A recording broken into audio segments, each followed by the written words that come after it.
It's time to wake up and let the weirdness begin. It's the KVJ Show to start your morning. Kevin is the host, and his skin pigment is whiter than Casper the Ghost. Virginia sounds like this. Nickname Vicious Beast, so don't get her pissed. It's Jason, called so you spaz, and he loves to talk about Bigfoot and stats. So get ready, here we go. You're listening to 97.9 with the KVJ Show. All right, hello. Buenos dias.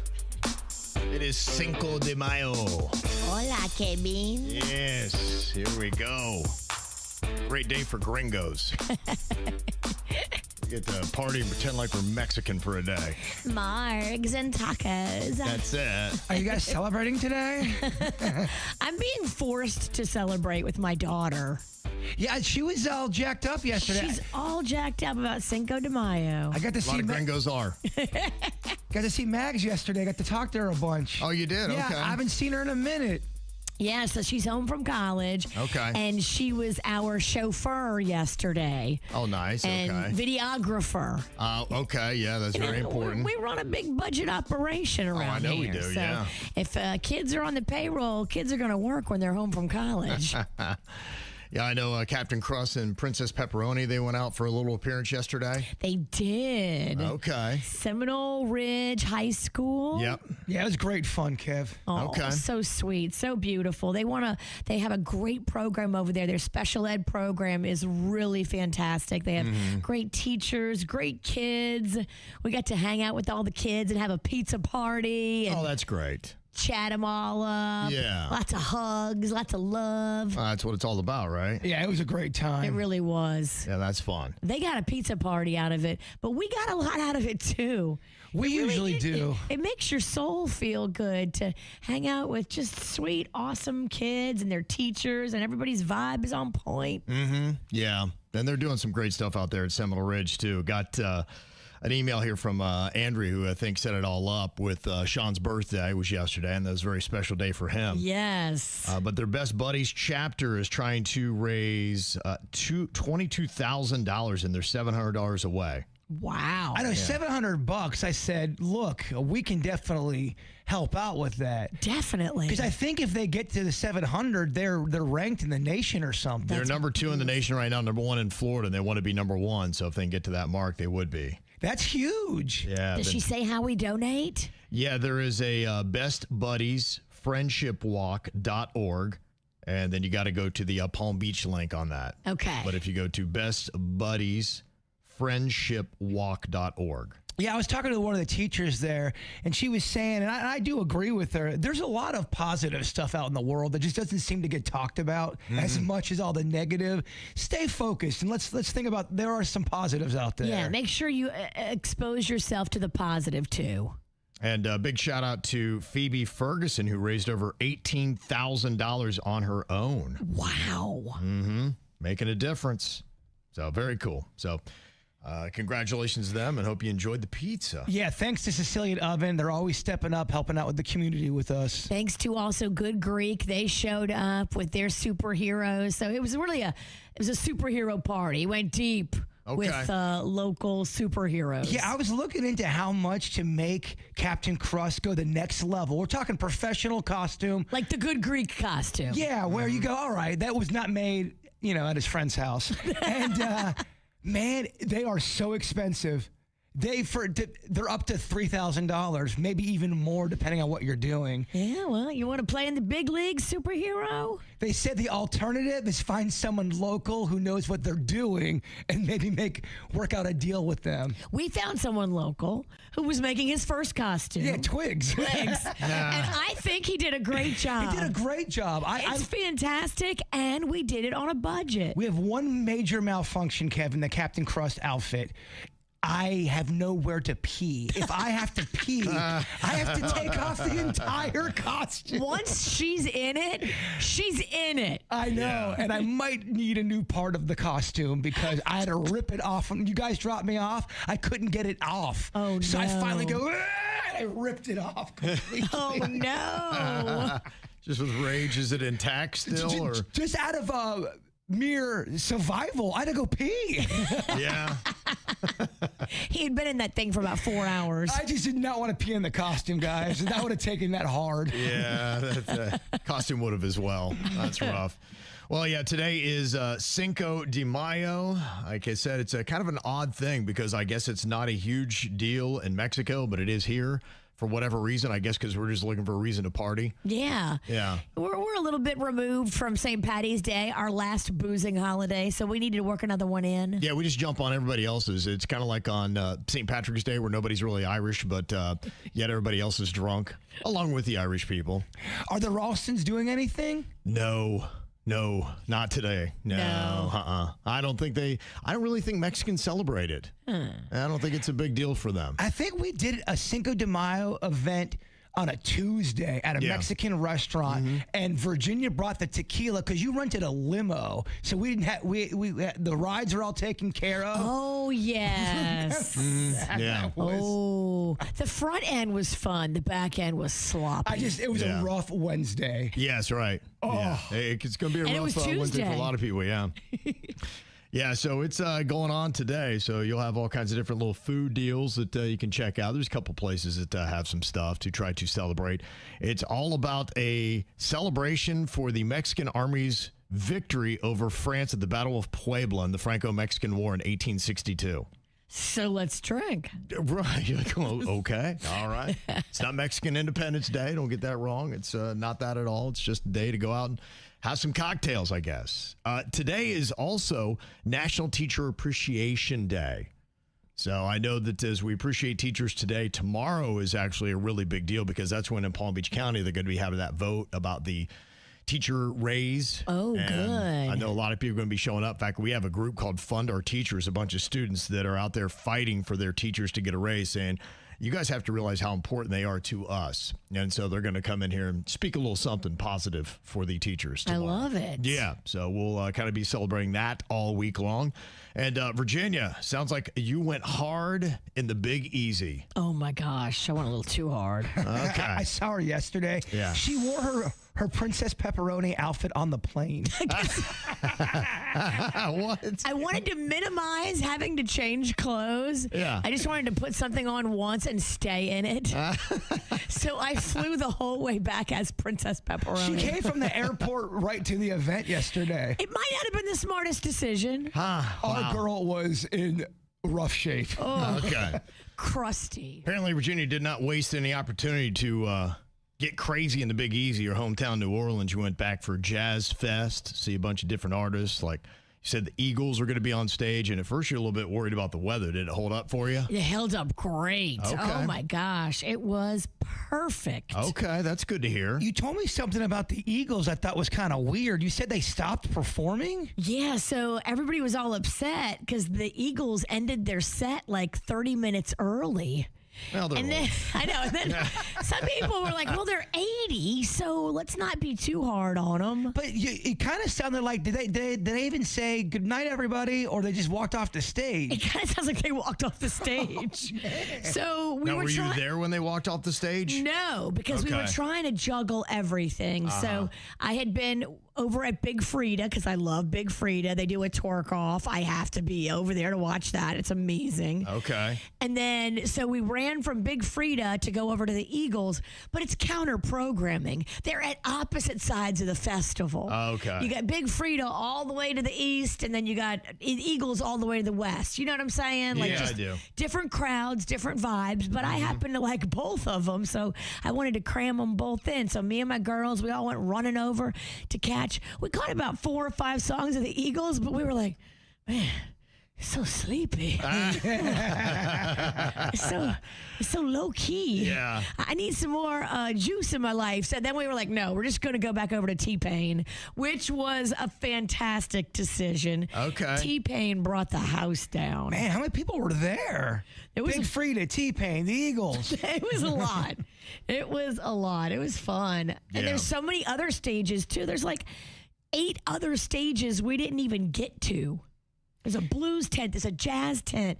There's like all kinds of different singer-songwriter, little smaller areas. Like there's so many different things going on at once. You guys weren't going over to that section. Way too sleepy. No, the Eagles were too sleepy for us. But something that never really happens at Jazz Fest, they sold out. Okay. Like they always sell tickets and sell tickets and sell tickets.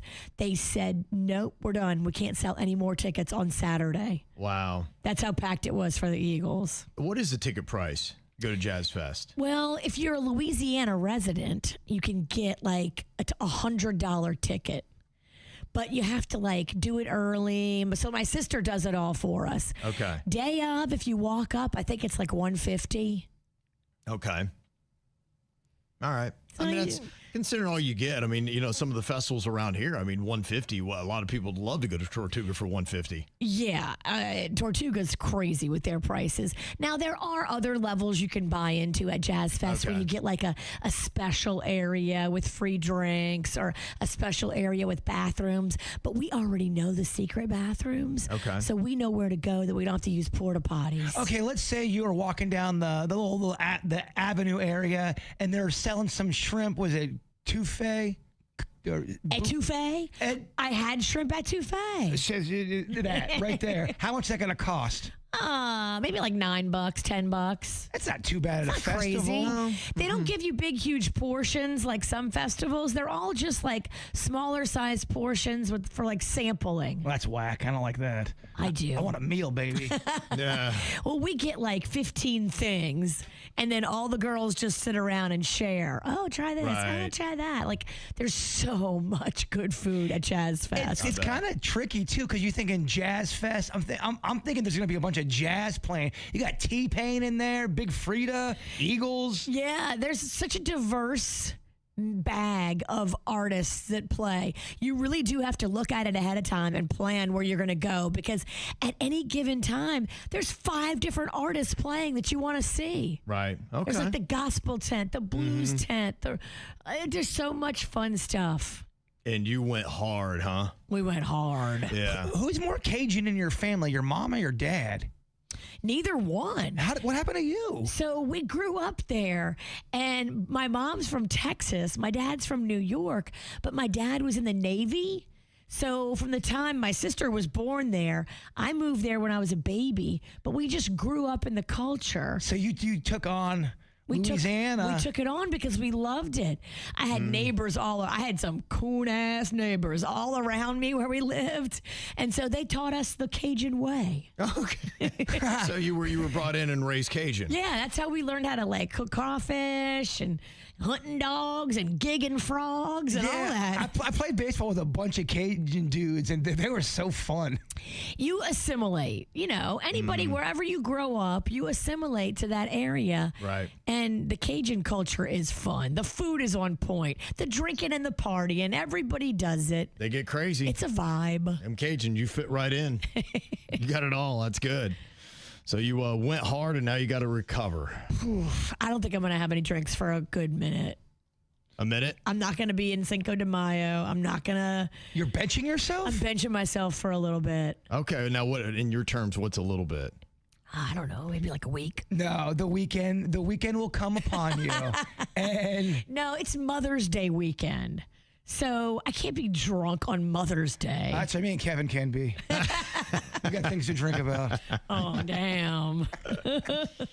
Is it true that you can't read in your dreams? This is the claim being made by this viral video. It is impossible for us to read in our dreams, and there is a famous episode of The Batman where he realizes he's trapped in a dream because he can't read anything. That's because reading is a function of the right side of the brain, while dreams come from the left side. It's impossible to read something in a dream.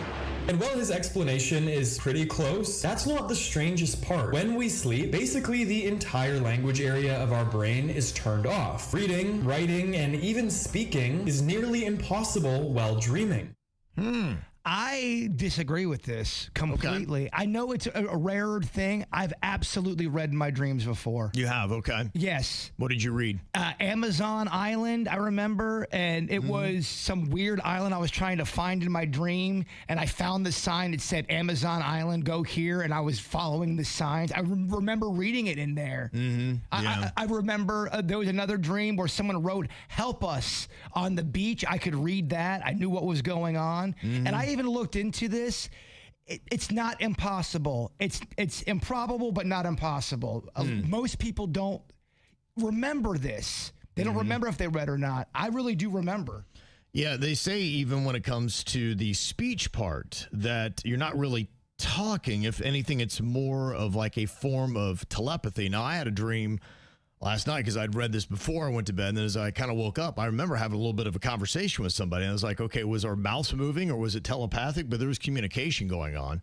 So I don't know. Is this TikTok or trick talk? I don't know, because I feel like I've talked in my dreams too, and I've heard what was going on. I've heard people talk to me in my dreams. I'm not buying this. I'm not buying this either.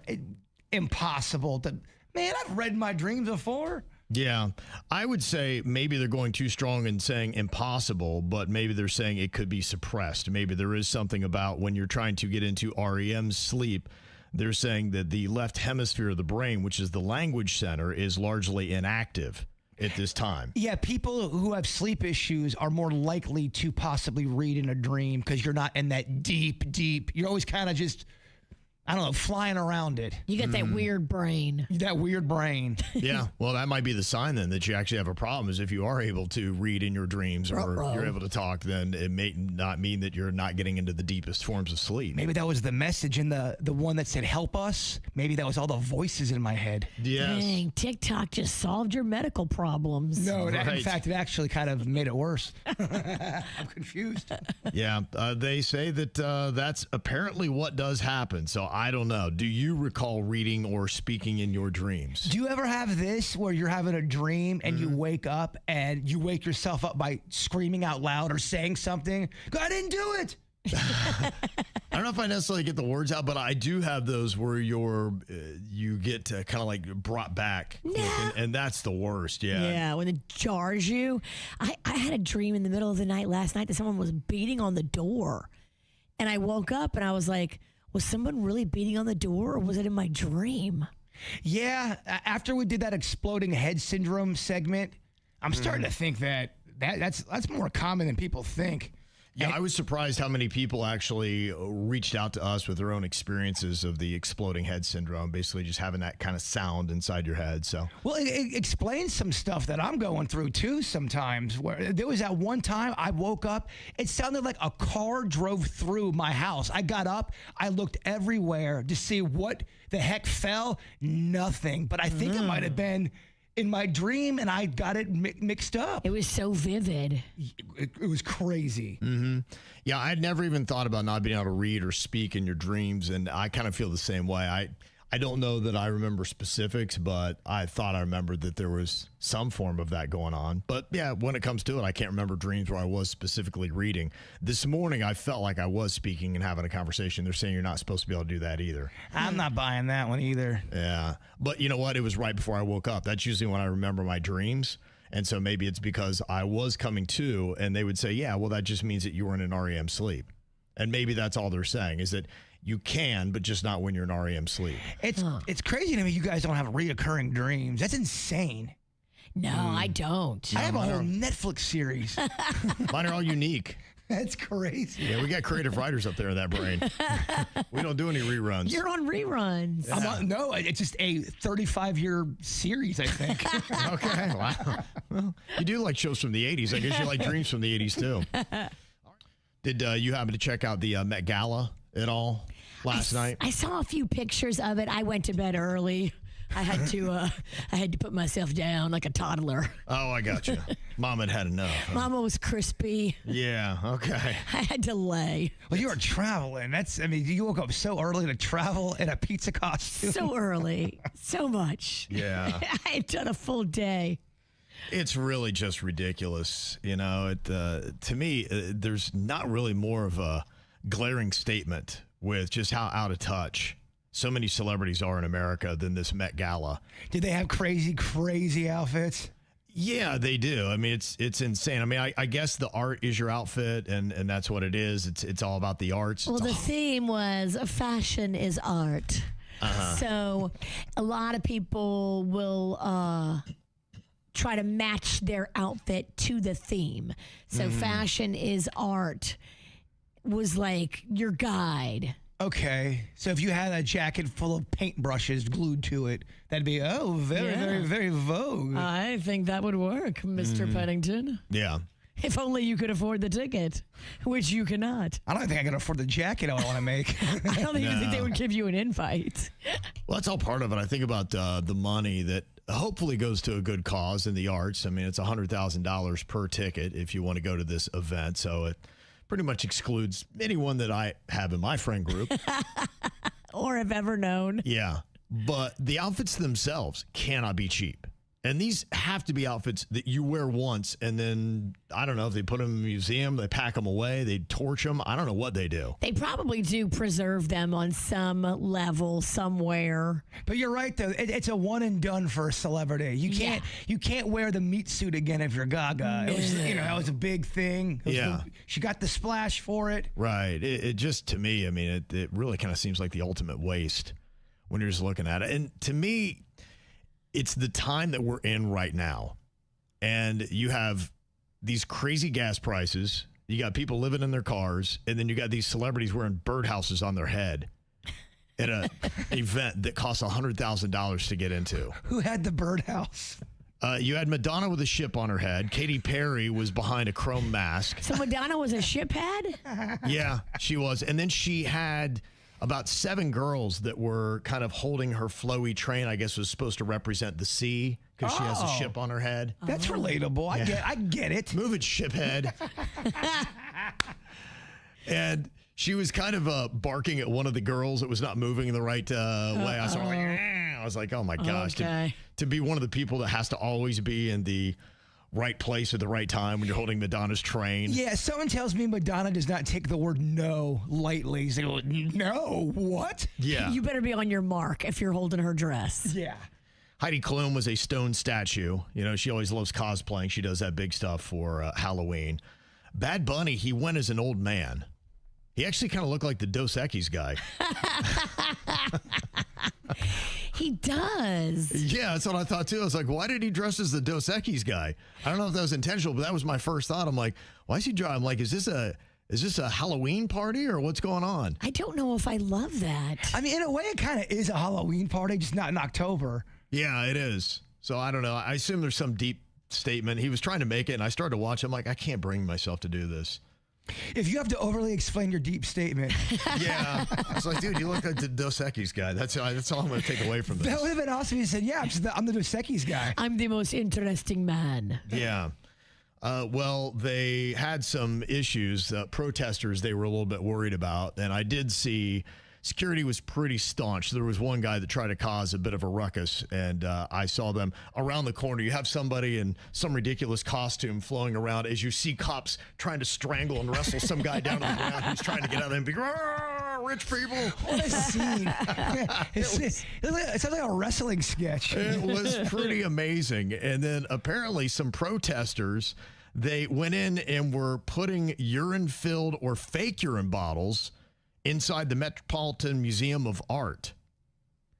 I guess it's an activist group. Everyone hates Elon. That was hiding these bottles like Easter eggs all over the place.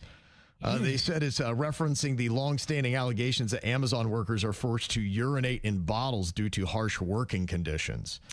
And so that was a big part of this statement last night. Do they know that Elon doesn't own Amazon? It's Jeff? Yeah. Did they lose that in the translation? I think they're going after everyone that is of that level. So they just, probably when they came up with the name, Elon was the top guy. And now they're like going, I don't know, maybe Elon's been kind of quiet here for a couple of months. Why don't we start going after... Can we call ourselves Everyone Hates Bezos? Yeah, they have 9 different trademarks. Everyone just hates rich people. That really is what they should be, because you're right. It does bring up questions when you're not targeting at that moment Elon Musk. Right. You're targeting somebody else.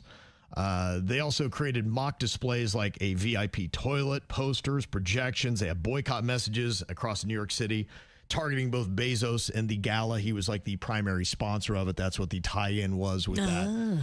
And like I said, it was just a flagrant display of wealth and opulence in front of a lot of people that are struggling. Katy Perry's still out there trying to make it happen, huh? Was She's she not gonna give up. there? Yeah. Yeah, she had that gold thing on, right? I The didn't mask. see her. Silver Silver. mask that she had. All right. I need to go back and look at that. Still making it happen. I guess Sabrina Carpenter and Stevie Nicks performed together. Yeah, they did. That's kind of cool. Yeah, it is cool. Yeah, I think around midnight or 1 a.m., something like that. Oh, Lord. You know, because your working people are able to On a Monday? pay $100,000 on Good a Monday. gosh, guys. Watch a live performance at midnight or 1 a.m. Possibly check it out on YouTube. Yeah. And if you're one of these people that is in Everyone Hates Elon and you actually contributed your own for this little prank, you'd be happy to know that apparently Jeff Bezos does have problems. So just to let you know, it's not like his life is problem free. Apparently, his boat is too big. Oh, man. And he can't manage it. So pull out the tiny violins. He has a 417-foot vessel. It's called the Koru. And I guess it has its own boat that goes along with it. A boat in a boat. Yeah, he has to have a boat to watch after his boat. Yeah, he has a $75 million boat that goes with it called the Abiona. So because I guess if you need to downsize and you got to go somewhere smaller, then you hop on the Abiona. That's your dinghy. Well, when the Yeah, but protesters it's are still a $75 million dinghy. the protesters are chasing on the ocean, you get in the dinghy and you go off. I guess that's what it your is. Escape plan. Yeah. What do you get with 417 feet of vessel? You have a glass bottom pool, 3 jacuzzis, a helipad, and you can bring 18 guests. Ooh, glass bottom pool? Yeah. That's cool. It also has a wooden mermaid sculpture resembling his wife, Lauren Sanchez. Oh, my gosh. That's It's ridiculous. That's ridiculous. / amazing because it's so ridiculous. Wow. How about that? The boat is so big that Monaco denied entry during Grand Prix events. That's got to be very crushing. And Venice's lagoon for his wedding, it was too big. They couldn't get it in there. Would you like that if you came home and Panda had a sculpture of a mermaid of you, but it was your face, Yeah. your boobs, the whole thing? I would kind of love it. Like, this thing is cool. Honestly, I kind of would love it too. Could someone make me into a mermaid? I think any of us would love it. That's a tribute. Yeah. You know, that man loves her. I mean, a Ralston mermaid sculpture? Oh, Ralston, you would look real nice as a mermaid. Make it grand. Gosh, I wish I had the money to do it. My sculpture's not going to be the same. Unfortunately, the boat also couldn't get into the Florida Everglades. So, Oh, man. It's so many problems. like I said, you know, just because he's that rich doesn't mean he doesn't have problems. He's definitely got them. What do you do when your boat is too big? Well, we're talking about the Met Gala that went off last night. Tickets for $100,000 to get in, and then the crazy outfits that everybody wears. It's kind of a big show, and it's really seemed to grown in popularity over the last couple of years. Kind of as I think the wealth disparity has kind of grown in America. And that's just where when I see that going on, and then we've also got the same story about gas prices surging and people not knowing how they're going to fill up their car, get their jobs done. It just... Look, I understand. Somebody said, look, the Metropolitan Museum, it's amazing. It's free to all students and veterans and groups in the tri-state area and all that stuff. I know it does a lot of good things. I just think they need to change their approach. And maybe they would argue and say, well, this is how we can raise the most amount of money by letting these celebrities flaunt it on our red carpets and whatever. To me, I would just downplay that and try a different approach and be like, maybe we should scrap that. You think the optics look weird? I think the optics look terrible. I really do. I don't think that the celebrities are walking it. I don't think the Met itself. I think people are watching that and they just get more angry as they are more frustrated about their own financial situations. You're also not a man that likes opulent fashion shows, and you don't get down with that's not your thing. Right. But for some people, fashion is like a thing, especially people in the fashion industry. They look at it a little differently. I know they do. I'm just telling you that there's growing resentment. And I'm telling the people that are sitting there in their ivory towers that are not affected by gas prices and the fact that they can't afford an apartment and things like that, that, eventually you've just seen this through history. People are getting pissed. Yeah. They really are. And I don't think that they hear the voices of the people that are angry as they're trying to get to them, because they have amazing security outside the Met. And they're wrestling people in the streets trying to get at them. They're not hearing the tone of people saying, we can't afford a cheeseburger. And you guys paid $100,000 to get into this silly event, and you're wearing a ship on your head. It is kind of gross when you say it out loud. Yeah, that's just, my whole thing is I would just say, even the people at the Met, be like, hey, maybe we just need to, at least if you're going to do something for people in need and really flaunt that.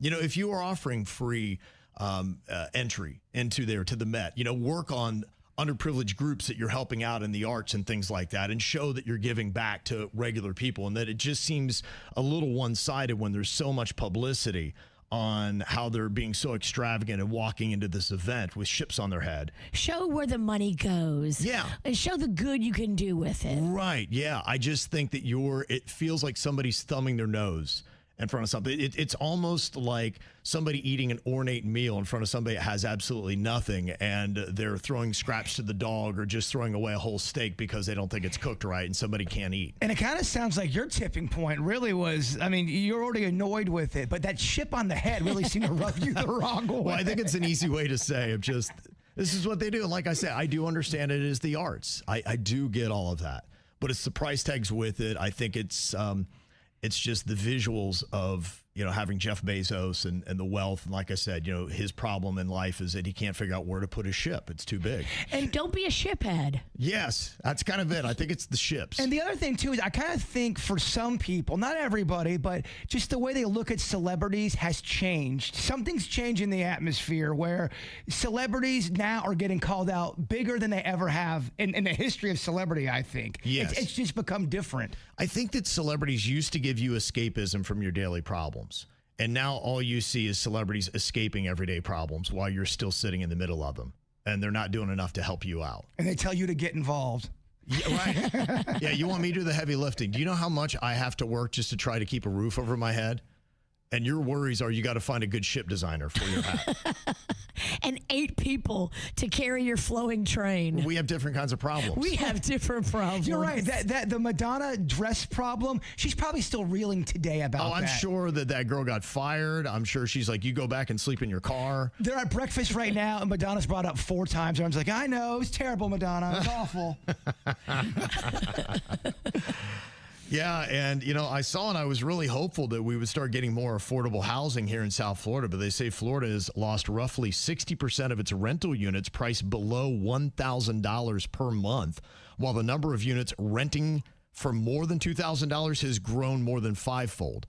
They did this Florida's Live Local Act in 2023 with incentives for mixed income housing, but it also gives developers more flexibility to build taller and denser projects. And the one wiggle room, too, that they have is, they put in these supposed luxury apartments for people to be able to rent, but they don't really do any affordable units. And then after maybe 5 years, that qualification expires, and then they can rent them for whatever they want. So then you got this big old building, and then nobody can still, afford a place. That's what I noticed. I just see a bunch of buildings, I feel like, that have been around for a minute, that have apartments in there, but it seems like it's desolate. There's no one there. Yeah, and just as an example, in Brickell, they put up a 75-story tower that was approved last year, and rents were expected to start well above $3,000 per month. Oh. And when you see that, you see, okay, you got 75-story tower. Hopefully you can do something in there that people can afford, and then you just don't, because rich people keep coming from wherever, and they're like, yeah, I could use a 3rd or 4th or 5th apartment, so yeah, I'll get this one and hold on to that. I'll use it 2 weeks out of the year, and they're down here probably, once a year. Mm-hmm. Yeah, and they say that the amount of people sleeping in their cars in Florida is also increasing. They're up to 30,000 people now in the state that are having to sleep in either cars, tents, or things like that. So, and there's a church group in West Palm Beach that hands food out to people living in RVs that say that, that's kind of one of their big missions, and they see it growing. So if you looked at my Jeep right now, you would say that guy lives in his Jeep. Yes. It's just one of those things where I think you just need to push for more zoning reform. that has to happen. And they're trying a little bit. I think they're hearing a bit. I just don't think that we're getting enough out of it yet. No, $3,000 a month is not attainable. Yeah, that's not affordable housing. I got two friends that are looking for a house. They're just looking for houses to see if it's affordable. They found one in West Palm Beach. It was 2-bedroom, 1 bath, not big at all, not in the best neighborhood, and they wanted almost $400,000 for it. 2-bedroom, 1 bath. Wow. Yeah. So that's just it. If there's anything out there, it's like, they have tried some initiatives. I don't think they've been effective enough because the numbers are not going in the right direction. So they just need to push a little bit harder, and you can push on your politicians to do that and just speak out. So have your voices be heard. That would be my point on all this. It's the KVJ Dirt of the Day. It's the KVJ Dirt of the Day. Virginia, take it away. Because we need that Dirt of the Day. This Dirt of the Day is brought to you by my favorite closet people, closetsbydesign.com. Well, we were all excited to hear that Dolly Parton was going to be returning to the stage in Vegas. But now that is being pushed again. It had already been pushed once before as she is dealing with the long-term effects of kidney stones. The 78-year-old singer had to cancel her Caesars Palace residency again because apparently the kidney stone drama is still hurting her. She dealt with this for months and months and months and is now on all kinds of new therapies and meds and improving every day. But kidney stones are no joke. Your husband was battling kidney stones. Is he doing okay? He is. He passed 2 of them. How many are in there usually? 2 more are still in there. Oh, no, really? Is it different for everybody? Could you have 9 in there? You could, I think. Whoa. And then sometimes what they'll do is they'll go in there and like, pew, pew, pew, like bust them up with a laser. What? Yeah. They'll bust them up while they're still in you. Sounds like a video game. It sounds like a blaster from Star Wars. It is.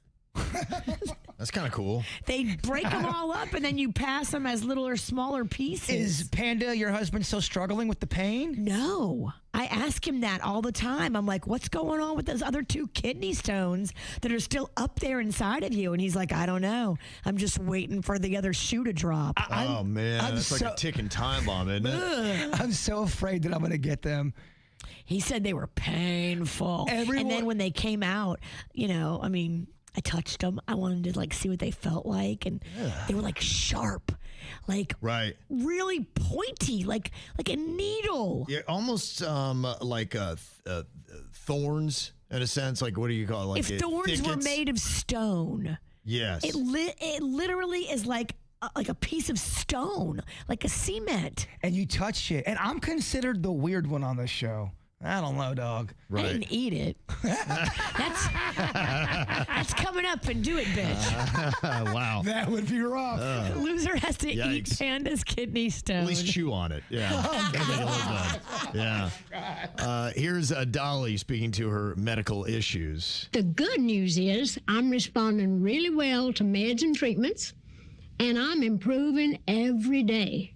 Now, the bad news is it's going to take me a little while before I'm up to stage performance level. Just think of me as like an old classic car that once restored can be better than ever. On a more serious note, I am truly sorry that I'm going to miss all of you that had tickets to see me in Las Vegas. Well, you get home to Vegas and you have a big time. And hopefully sometime you'll come up to New York and maybe see my show. Okay. See, I believe her when she says she feels bad that she can't make the show. Absolutely. Yes. Yeah. I really do. I think that really pains her. Mm-hmm. I think a lot of artists probably really don't want to disappoint their fans. You hope. They want to put on a good show and they want to do a good thing. That's why they got into it, right? You hope that's why. You hope. It looks like that whole thing between Blake Lively and Justin Baldoni is over. They did what I think they should have done a year ago, which was settle privately, figure it out behind closed doors, stop this ridiculous, horrible, drawn out battle. You know, that judge did throw out most of her case against him. And I think when they sat down they were like, yeah, we don't want to make a messy whole jury selection and then court and testifying and drama. I've already kind of ruined my career, so I don't want to really ruin anything else. I wonder if this is going to affect her career. Well, they've said it already has. Yeah. She lost a lot. She said she lost a lot. She said she lost hundreds of millions of dollars in movie roles, endorsement deals, things she had going on because people kind of took his side. But I think people took his side. The judge took his side. Well, let me ask you this. If you were a director or a producer, would you want that headache? And would you want any of that? No. There's too many other people out there that's not going to give you a headache. She openly admitted that she likes to come in and play the sweet girl in the beginning and get the role as an actress and then make everybody change everything, including the script and the dialogue and the whole tone of the movie because she wants to flex her muscle. Well, and then it's kind of eye-opening to men and women from, her past, the now. They don't have great things to say.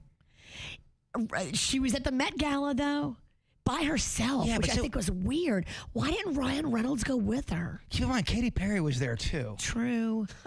What a crew, huh? Yeah, I mean... The Delulu crew. Yeah, I don't know if that's a cool thing to say. Yeah, she was there. She was at the Met Gala, so... Okay. It is what it is. And finally here, if you hook up with a girl, maybe you shouldn't turn around and make her your chef. And then maybe you really shouldn't turn around and slap her around. This is exactly what a woman is claiming happened to her at the hands of Stefan Diggs. Now, they will be letting this play out in court because she's accusing him of assault. She said, look, we were intimate, and then he offered me the job. And then once I was the chef, he slapped and choked me during an argument in his home. Ooh, they're mixing too much personal and professional. Oh, it's a nightmare. It's a nightmare, right? Yeah, well, he's got a lot of issues. He needs to calm down. I think he's got 4 women pregnant right now. 4 women currently pregnant? Somewhere around there. I mean, it's a hard time losing track. I don't know if anybody's been born in that, but that's where it stood not too long ago. And could you imagine, Jbird? No. Dealing with 4 baby mamas that are all pregnant at once? Well, what are you thinking? Well, how do you have time to train? Yeah, how do you have time to train for the NFL? How's your mind in the game? And he's on the outskirts of not really being in the league, so and that's where your money's coming from. How powerful is his juice? Well, maybe he just tries a lot. Yeah, true. Could be he's getting a lot of reps in. He's getting the reps. Yeah. I don't think he's doing the right technique, maybe. No, definitely not. If you have 4 girls pregnant at once, you have to check yourself. Here is that chef telling her side of the story in court. It started out as friends, became sexual, and we would meet up, hang out, and we decided I would come work for him like February of 2025. You said February 2025, you and he talked about you working for him? Yes. And that's as a private. How would you characterize your relationship with Mr. Diggs? I would say it's complicated. Yeah, I would say that too. If you're the chef and you're hooking up with him and you guys are like having physical altercations, that is the definition of complicated. He just sounds like one of those guys that has to always get the girl in every situation. I grew up with a guy like that. He even had a girlfriend, but if you were even talking to anybody, if there was a girl around, he's like, I want her. I'm going to do everything I can do to try to hook up with that girl. And it sounds like he's got that. Every girl that walks into his life is like, I'm going to sleep with her. But I think that's what he's doing. Girls, y'all got to say no. He feels like he's conquering the world. Yeah, and some people have that. They have to have everything, and that's what it sounds like he's doing. And that's what's going on in your dirt. She was a huge actress back in the 70s and 80s. She had a daughter that did very well making movies in the 90s and 2000s. And I didn't realize that back in the 1960s, really before she got her career going as a dancer in California, Goldie Hawn had an extremely close encounter back in the day. I've heard her talk about it back in the 90s. And of course, every comment back then was, "Oh, what was she on? Oh, the mushrooms were great." Blah blah blah. Because her encounter is quite detailed. Yeah, it is kind of amazing. And now that I think it's been more normalized, and even our government's talking about them seeing things and admitting that they don't have any definition for what it might be, it seems to be a little bit more commonplace. And now I think the story is kind of resurfacing, saying, "Here was my experience." And it's kind of interesting that it started almost with like a telepathic message that she sent out to say, "Hey, come see me." Here she is talking to Jimmy Kimmel about it. I was now dancing in West Covina, and I got really sleepy. And I said, "Could I go sleep in the back of your car?" And I said this to one of my dancer friends, his name was Todd. I lay down in the car. I don't remember anything after that. And I heard a high-pitched sound in my ear, but it was so high frequency. And I was lying in the back of the car. I remember looking at my hand and my body, and I couldn't move anything. I was completely paralyzed. And I looked out the window, 2 people, short, whatever, looking at me with triangular shaped sort of heads, all sort of silver color or whatever, but they were droning, and the window was down because it was hot. It was communication through sound, not through words. And they were pointing at me. And I saw their fingers, and I remember these long fingers. Oh my God, I'm gonna get emotional right now. They touched my face. It was the most benevolent touch I ever had. It was like the finger, I'm sorry to say this because, God, but when I said the finger of God. Okay. What's even crazier is the Phoenix Lights, that big thing back in 97, I believe it was 97, one of the biggest UFO sightings in the history of the world. Kurt Russell, her partner, because I don't think they're married, he was flying a plane, and he called in, I believe the first kind of saying, "Hey guys, there's something in the sky right now, and I don't know what it is." Wow. Yeah, he either had the first report or second, but yeah, he was involved with the Phoenix Lights. So they're definitely a believer in that household. I would imagine so. Yeah. Wow, that's crazy though. Could you imagine though? You've got 2 people in one house as a couple, and you both have your own pretty credible story, or at least a story that is imprinted in you that you believe is very true. Now, the naysayers go, "Guys, they're actors. They know how to act. They know how to bring out emotion." But, I mean... Why would she say this story back in the day when people would think she's wackadoodle and on shrooms, and then keep repeating it for the last 40 years? She hasn't changed her story, that's for sure. Right. Still the same thing. Have you guys ever seen something in the sky, not alien, but just something you go, "What the heck was that?" No, I see it on the streets, but I don't see it in the sky.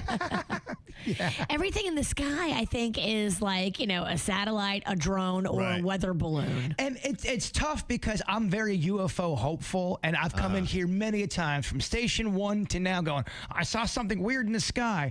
But I really swear to you on everything, that one UFO I saw with Twix in the snack pack, it kind of changed our lives, to be quite honest with you. It just gave a confirmation of what the heck was that. I don't think that was of this earth. And if it was of this earth, I have no idea how they could have built this. It was long, massive, came out of nowhere. It looked like it had plasma or some sort, some weird kind of it was crazy. And I sent him a large picture of about 70 ships. Okay. I sent him a picture. I go, "I can pick out 3 that resemble this. I'm just going to see if you pick out the same 3. I sent him the picture. He sent it back 5 minutes later. He circled the same 3 that I had listed down. So it wasn't something that we were in our head. We were completely sober-ish. Right. Yeah. Ish. I think we just cracked open a drink. I think you need to maybe repeat the mantra that worked for Goldie Hawn. She said, she looked up at the sky. Yes. And said, "I know you're up there, and I know we're not alone, and I want to meet you one day." I'll do it again. I'll say it again. Yeah, the more that they talk to people that have these stories, the communication with the extraterrestrials is always telepathic. No mouth movement, nothing like that. You just all of a sudden hear a voice in your head, and it's somehow like they're in your head, and they're pulling at your thoughts. Well, that's what happened in the case in Zimbabwe with all the little kids. They said it was all telepathic. They were talking to the kids, supposedly, if you believe that story, and they were all communicating through thoughts. Okay. And they were kids from all grades saying this. Well, I asked, and I think it's definitely a slim minority of people that have a story. Like right now, we've got people voting. Do you have an alien story? And not one person has one. Wow. Yeah. UFO would be different. That's what I'm saying. The odds of Goldie Hawn and Kurt Russell, a couple that's been together for decades upon decades, both have their own story. That's not normal. A UAP or a UFO is one thing. If you all of a sudden woke up and there's an alien in your room, that's a different level, man. Touching you on your face with the finger of God, yeah, that's pretty powerful. You're either tripping balls or something wild just happened to you. And that really is what happens. Every time I bring up that UFO, the one that I really think is 100% credible, what were you drinking? Or what were you on? Yeah, right. Okay. It doesn't help your case that you like to drink and do stuff. It doesn't help that I love aliens, too. Yeah. That I've built an alien port, pretty much. You definitely are building up a lot of realms of skepticism. I get the skeptic. I really do. I get it. Yeah, right now, only 17% of people say they have an alien story. But maybe you don't get one unless you ask. They do say some people that are. I mean, there's alien meditations out there. Yeah. You try to summon them. That's what Goldie did, and it worked for her. She did it, and she got it. Is she telling the truth? I always wonder, could I really handle an alien face to face? I don't know. I want it, but do I? I don't know. We all want that for you. I don't know. I don't know, man. Yeah, right here, it's cool. If an alien landed in my backyard, like, Jbird, come on in. I'm like, I think I would run. Okay, I got some random questions, including what would you do if you were president for a day? I don't know how much you can get done. I know President Trump, when he got in there, boy, he must have had carpal tunnel syndrome. He was just signing and signing, trying to get stuff out super fast. You get an executive order. You get an executive order. Right, exactly, yeah. Busy. He's already talked about how he's going to be releasing the UFO files. I don't know when that's going to happen or what exactly we're going to get. Very exciting. Yeah, I mean, I think we'd also talked about releasing Epstein files, kind of still waiting on that. So yeah, just... We got them, but they're all redacted. Yeah, that would be the top thing I would go in and do. If I were president for a day, I'd be like, enough of this nonsense. We're going to do this right. We saw all the horrible things. We know all the horrible details. We just don't know who did any of those things because all of their emails are blacked out. And in the UFO community, it's hit or miss with what people are thinking. Some people think it's going to be, oh my gosh, I can't believe this is going to be released. And then other people are warning, don't get too excited. Yeah. Don't get too excited. There's going to be some videos, but you're still going to have a lot of questions. So if I were actually president for a day, and that's it, you only get 24 hours of being the president, what are you going to do with it? I think for me, honestly, I would have a plan that every secret little bunker, every little place that the president can have access, and that'd be my question. Can a president go to Area 51 if he wants to and go walk around? Or are they like, no, even the president, you don't have clearance to go check that out? They make it sound like they can't just do that all the time. I know. That's what I'd like to find out. I would like to be like, okay, I want to go here, here, and here. How fast can you bunker hop? Exactly. That's what I would do. I would start with the U.S. and see what we got here. And I want to see the most secret of bunkers, too. The ones that like the bunker under a bunker. Right. Because you're right. They have that. If there's only a day, you don't have a lot of time to get really anything done. The one thing you could try to do is try to get as many secrets as you could possibly get answers to. And then when you're not the president, the next day, release them out to the public and say, this is what I saw. Well, you've got Air Force One, and they clear the runway when you want to land or take off. So, like, you can pretty much go as fast as you can go. Yes, absolutely. Bunker to bunker. You know, he also has that button on his desk that gets him a Diet Coke. I think I'd just switch that to a cocktail. Like, that'd be pretty sweet. Just, you know, you hit a button and boom, there's a spicy margarita. I've always wondered, in the history of presidents, was any of them ever sneaking a little drink during the day because just things are so stressful? Oh, no doubt. You know, in the history of it. I don't think Trump ever drinks, but... No, it's not his thing. No, you know some of the other guys were up in there having a few cocktails. Yeah, I'm not saying Trump. I'm just saying in the history of presidents... You mean to tell me someone didn't take a flask during a stressful day and take a quick swig? You know they did. Like in the early 1900s, late 1800s? I don't know. Yeah. There was some slugs being had. We kind of talked about that. I don't know that I've ever seen any footage of a president look like they were tipsy or anything like that. I don't think that has happened. I almost wonder if they have a guy that, you know, kind of keeps an eye on him. And I'd say for the most part, there might be some restrictions and guidelines considering what they have the power to do that you cannot act a fool. You can't go belly up to a bar They for a won't while. let you. Right. There'll be someone who comes along and removes you No. to where no one can see you. And I'm not even talking more modern times. I'm thinking obviously olden times where things were just a little bit more squirrely. I think then, yeah. I mean, used to have presidents who would like ride their horse to the White House. You know, They'd go out and ride their bike around the block. It's like, so yeah, there was a different era where I think it could be a little bit more loose. But ever since we've had the nukes, you've had to kind of keep it pretty buttoned up. Exactly. Yeah. Okay, what is something that has clearly split your life into before and after? Where it's just radically different. I'd say marriage, kids, probably two of the top things. Job would be likely number 3. Career, especially if you've moved, I would say would be that. If you've had a big health issue, I would say that probably splits your life. Definitely. I'd say those would be the top 5 things. But what do you think? Anything different than those 5? That has jumped out to you that split your life into what you would call the before and after this? Menopause. Okay. All right. My mom passing. Okay. Yeah. It really did. It kind of changed the entire family dynamic, and it's never recovered ever after her passing. Yeah. You always have somebody that's kind of the glue. Yeah. There was before my mom and then after my mom. And those were, it's a clear two different realities. Yeah.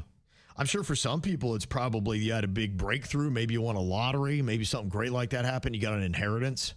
Hopefully it's something positive, not always something negative. Yeah. I mean, for me, too, was baseball person into radio person. I mean, baseball was my life forever. Right. I Careers. thought that I would die. I didn't think I'd be playing, but I thought I'd die around a baseball field somehow. That would be my career. Coaching. I meant that in a positive way. I was like, oh God. I'm like 85. Come on. Good hit. Ugh.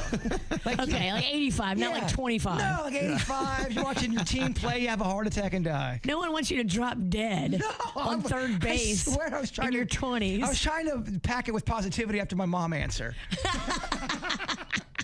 Death and more death. Okay, what hobby or habit or vice do you know is shortening your life, but you don't care because it's worth it? I mean, alcohol, right? That's for if you're a drinker, that's got to be probably top up there for you. I also think sugar. We don't talk enough about how bad sugar is for us as human beings. Oh, please don't ruin my donuts right now. I just don't think we talk about it enough. No, but it's so good. She's right. Yeah. There are times where I'll go on runs where I know what I'm eating is horrible for my body, but it tastes so good. I'm like, whatevs. What are you throwing down your pie hole right now? You know, it's not the best. I struggle with soda. Okay, still. I do. Yeah, it's still. I mean, I have an emergency Mountain Dew in my backpack right now, and I probably won't drink it, but just in case. It's like your safety blanket. Just in case things go sideways. Just in case little Jbird has a meltdown, he needs his Mountain Dew. Okay. And what do you do when you want to escape your thoughts? Do you ever have that where you're just like, I just want to get out of my own head? Get up and do something creative or something that you got to work on something in the house, build something, hang something, or start doing something creative. It's good to go outside, too. Go to the beach. I know as Floridians, we don't go to the beach enough because we live here and we're working here. We're all wrapped up in our lives here. But, man, connect your toes with the sand and stare out at the ocean for 5 minutes. Yep. It really will put the whole thing in perspective. When you get in that mode, you need a distraction in your life to kind of get you out of that negative mode or the thoughts. And I think you have to find something that you know is going to make you excited. Go, oh, you know what? That would be kind of fun. It's an interrupter. It interrupts your mood. Mine's exercise. Because as soon as I start exercising, I can't think of anything except how miserable I am. That's good, though. That's a good one. There are no thoughts going on. She's like, gosh, this sucks. This is terrible. I'm in hell. And then when you finally come down, you start overthinking again. Yeah, you're right. Then you get back to it. That's how it goes. All of these people in my life acting berserk. I'm feeling all pissed off and hurt. I need to know if I am the jerk. Oh, am I the jerk? Oh. So this guy's want to know if he is a jerk for defunding his wife's Ozempic. It says, my wife's doctor told her that she was 60 pounds overweight. So we got her on Ozempic, and the weight just started to fall off. And then she started to reemerge to be that confident woman that I had married.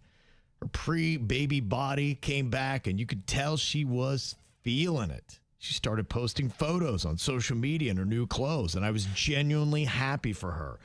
Then I started noticing the comments she was getting on these posts and how she would then interact with the men who were giving her all of this attention.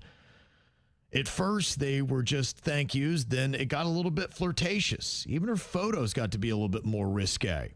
And she started with photos in the hall, and now some of them have been taken on the bed by her girlfriends. And her friends are the ones that are encouraging her to even go further. And now I'm becoming a bit concerned as my wife seems to be letting this new attention kind of take over. She's less interested in family time. It even feels more distant in our marriage. Look, I could stand to lose some weight too, but with work, fitness has not been my top priority. So I tried having a conversation with my wife about it, but she got very defensive immediately and told me that I was just jealous and I was a hater. It's getting kind of weird and concerning. And my friends even warned me about this so-called, quote, Ozempic divorce, where people lose weight and then leave their old life behind. So now I'm kind of considering cutting off funding for the Ozempic until my wife can remember that she is a wife and mother first. Would that make me a jerk? Well, if you cut off the funding, she's going to figure out another way to get it if she loves it this much. But if she's met her goal weight, she should be tapering down a little bit. Her new sugar daddy will get it for her when she leaves the husband. Right. I've heard of this where not only with Ozempic, but just people in a relationship where one all of a sudden gets completely fit and the other one does not do it, and they leave the other person because they find someone new. It's the workout divorce. It's sad. Yeah, they say that people who undergo rapid weight loss, like using Ozempic, are twice as likely to divorce. They say the idea is that they are more self-confident about making changes, and they'll say, you know what, I'm going to leave a bad relationship. And I think now the fact that he wrote in there some about his own appearance and physical fitness, I think makes him feel a little insecure, because I think he's kind of checking himself and saying, wait a minute, my wife's on a different level than I am right now. Well, then you also have her and other dudes that he doesn't know flirting on social media, and that absolutely is going to make him insecure. That would make anybody insecure. If you're really in love with somebody and they're on a social media platform for everyone to see it and you're all flirting and you're not on the same page, it's embarrassing. Yeah. Now, he talked about the Ozempic funding, so I'm assuming that he's kind of the breadwinner, and she might be reliant, I guess, on the extra money that he brings in.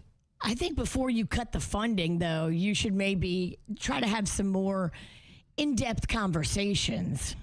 You're just going to make her mad if you cut the funding. Yeah, what do these conversations look like? What do they sound like? Because it sounds like the problems that he's having, the photos are getting more risque, and her conversation to the people leaving comments is getting a little more flirtatious, and he doesn't like the path that it's heading down. I mean, what do? You get married with somebody and you think they're one certain way. And then they change. Well, they change like so radical to a point where she's doing pictures.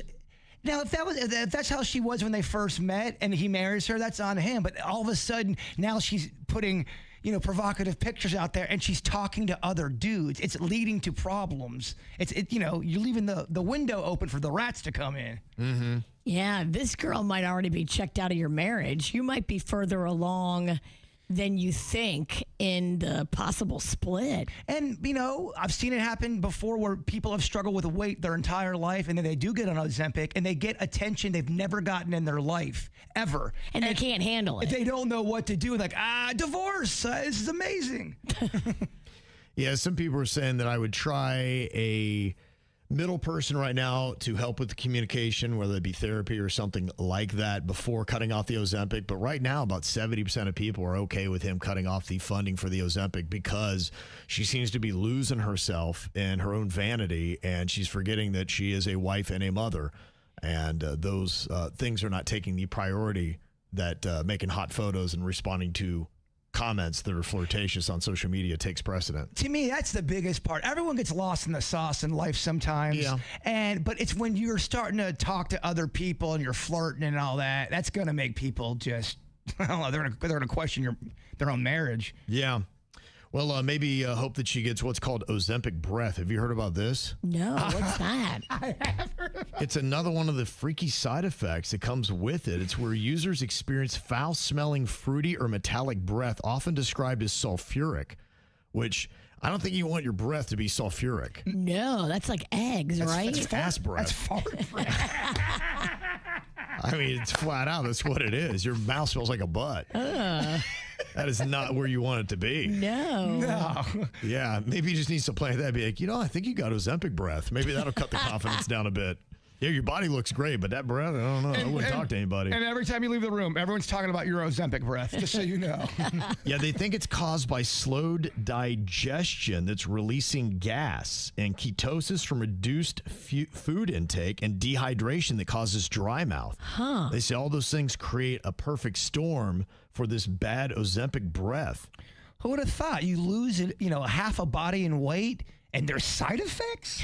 What? And they say some users experience increased acid reflux and belching. Can you imagine belching sulfuric breath into somebody's face? It ain't cool. It ain't hot. Butt burps? Yeah. They're butt burps. Butt burps. That's exactly I'm going to go ahead what she's and pass going on that. Yeah. I mean, imagine you have the best body you ever wanted, but you have butt breath. And everyone knows it. Do you take the body with the butt breath, or you're like, I'll just go natch? You just can't really talk to anybody. You have to keep everything on social media like she's doing. Maybe that's why all her communications is just through comments. She's so mysterious. She don't talk to nobody. Should be. So which one of these deals do you think is the better promotion? Now, a lot of places are trying to give you affordable options when it comes to food. They know that people are suffering out there, and I do appreciate the gesture. You've got one that is going on from Firehouse Subs. Now, this is kind of interesting because it is really only open to a smaller portion of the general public. It is to get a free steak and cheese melt, but your name has to be Mike or a variation of it, like Michael, Michelle, Michaela, something like that. And this is all going to be going down tomorrow. I found out, I believe the guy that owns the Firehouse Sub is named Mike. Mike Hancock. And also, their competitors, Jersey Mike's. And so they're kind of trolling Jersey Mike's a bit while also celebrating their own CEO at Firehouse. I saw that, but I mean, I don't know if everyone's going to get that unless they flat out say that. Because when you throw in Michaela and Michael, it kind of gets a little muddy there. I think so as well. I don't know that I'm loving this. This feels a little too inside. It is a little too. At first, I liked it, but then the more I thought about it, because I went into meditation over this. Okay. Because you were like, why can't I get a free sub? Yeah, I kind of go, well, so only the Michaels and Michaelas, and then they're trying to throw in like a dig to Jersey Mike's, but it kind of doesn't really make sense. No, not in a big way. I'm like, I'd also be like, thanks. Because it's a little confusing. Right. Well, at first, I thought maybe, in a month they're going to do Kevin's, and then there'll be Virginia's. They just keep doing names over and over again. So that was going to be their promotion, but it doesn't sound like that's what they're going to do. Well, and not to mention, too, your staff is going to get so confused if you did something like that. They wouldn't remember what it is. Yeah, and nobody's going to do Virginia's because we're all dead. Yeah. You're right. That's an old lady name. Is this a terrible promotion? I don't know if it's great. It's not great. I thought I loved it, too. Yeah, I'm not sure I do. Subway's keeping it a little bit more simple. Now, they're going back to something that might fool some of the old dogs. Remember 5-foot footlongs? You remember that deal? Look. $5 footlongs. Yeah, $5 footlongs. Yeah, sorry, I said it wrong. Yeah, $5 footlongs. That was a great promotion. It was. And a great jingle. And then a little thing called the Jbird scandal happened. Yes. We found out he was a sick pervert. Yeah. Yeah, and then inflation and everything else, and the world got real and not real affordable. So they're going to be taking on $5 fresh value menu options. Now, they're not going back to the $5 footlong. So that's the one thing that you should not get confused in this. $5 3-inch. No. $9 footlong. So they want to keep the price low, but you're going to get smaller portions and variety, they say. Oh, well, don't Jedi mind trick me. Now, they're going to have 15 different items, all priced under $5. Some of the examples are the deli faves for $4. You get 4 customizable 6-inch subs like BLT, cold cut combo, spicy pepperoni, and ham and salami. Isn't that kind of crazy, though? For $4, you get half of a sub when you used to get a whole sub for $5.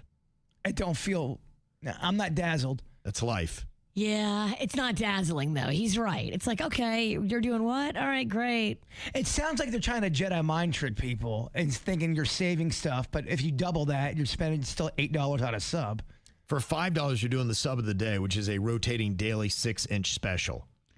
And Jbird gets mad if you come at him with a 6-inch. Well, dude, when I go to Subway, I order 2 subs. I order 24 inches of pure sub. So 6 is nothing. Yeah, but what am I, 8 years old? Were you looking, if you remember the $5 footlong promotion, it's exactly double now. Yeah. That's what it is. It's going to be $10 to get a full footlong. Yeah. Welcome to life. Yeah. They're also doing protein pockets. They say for $4, they're wrap-style options with 20-plus grams of protein. And they say you can upgrade to a combo, get a chips and a drink for about $2 more. They say everything also is going to be under 500 calories while still high in protein. All right, you're really starting to lose me with the calorie count. Less inches, more protein. Yeah, the reason why there's less calories because there's not enough food there. So are both promotions whack? I think so. But I think Subway's got to be a bit better, right? It is. It's not as confusing. Mm-hmm. Yeah. Somebody said, I worked at Firehouse Subs for a long time, and over the summer, we would do this program where you get a free sub if you had a specific name. They would usually pick a girl's name and a guy's name, and it would change every single day over the summer. There would be a sign up by the register that would get updated each day with the new names. But if your name's never called, you have sub, I don't know. Do you have a sub grudge? So you got to take a picture of the list of all the names and then go. If your name ever comes up on that day, I'm going to forget. Yeah, it's a little complicated. I guess it'd just be walking in and be like, oh, my name's the name of the day. And then you're checking every day like, oh, no Jason today. Oh, rats. Yeah. And somebody said, I got a foot-long turkey at Subway, $12. Whoa. $12? Mm-hmm. Oh, heck nah. Yeah, so they're there. It sounds like they're trying to answer the call, but are the promotions not good enough yet? It's the KVJ Dirt of the Day. It's the KVJ Dirt of the Day. Virginia, take it away, because you know we need that Dirt of the Day. This Dirt of the Day is brought to you by my favorite closet people, closetsbydesign.com. Well, Britney Spears was not there at the arraignment at the Ventura County Superior Court yesterday. She had been arrested, as we know, for that DUI, and it looks like if you're a celebrity, you don't have to actually go to your court date. Your lawyers can go with you. How cool is that? They can go for you. Okay. So she entered a guilty plea, and they had immediately worked it out that she was going to get 12 months of probation, a day in jail, which she's already served, and she must do a 3-month alcohol and drug education program. Instead of calling it a DUI, they're calling it a wet reckless. What is this? I don't know.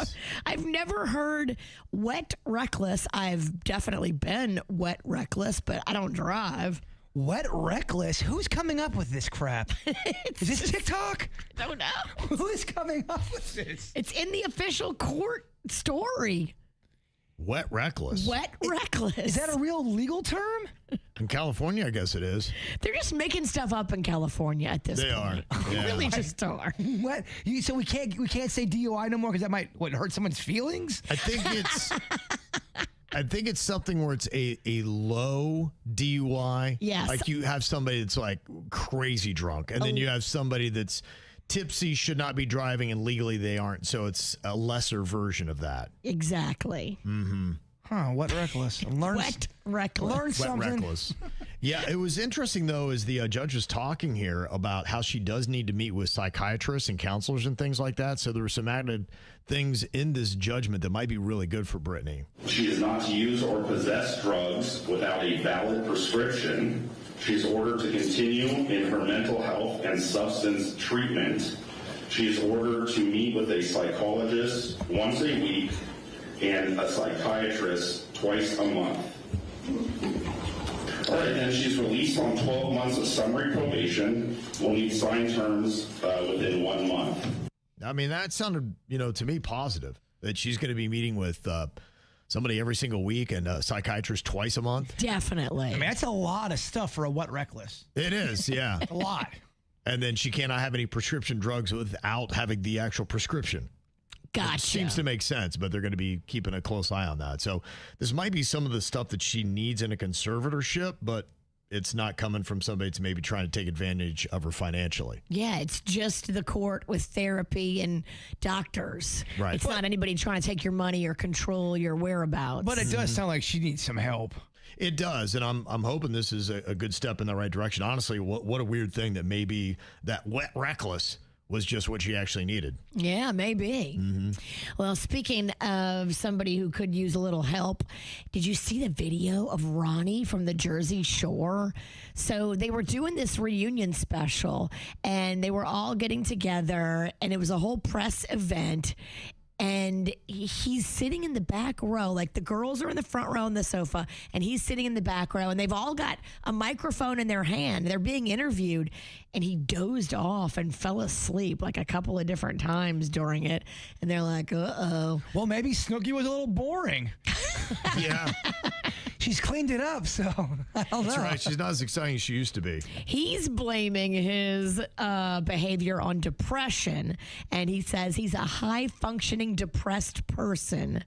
But I don't know. A lot of times if someone is dealing with substances, that will also happen. Well, that can make you very depressed, and then you think that that's what's going on. Yeah. And this isn't not a big shock for me that Ronnie.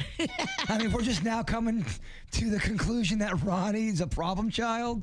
Ronnie's not holding it together, Jbird. Yeah.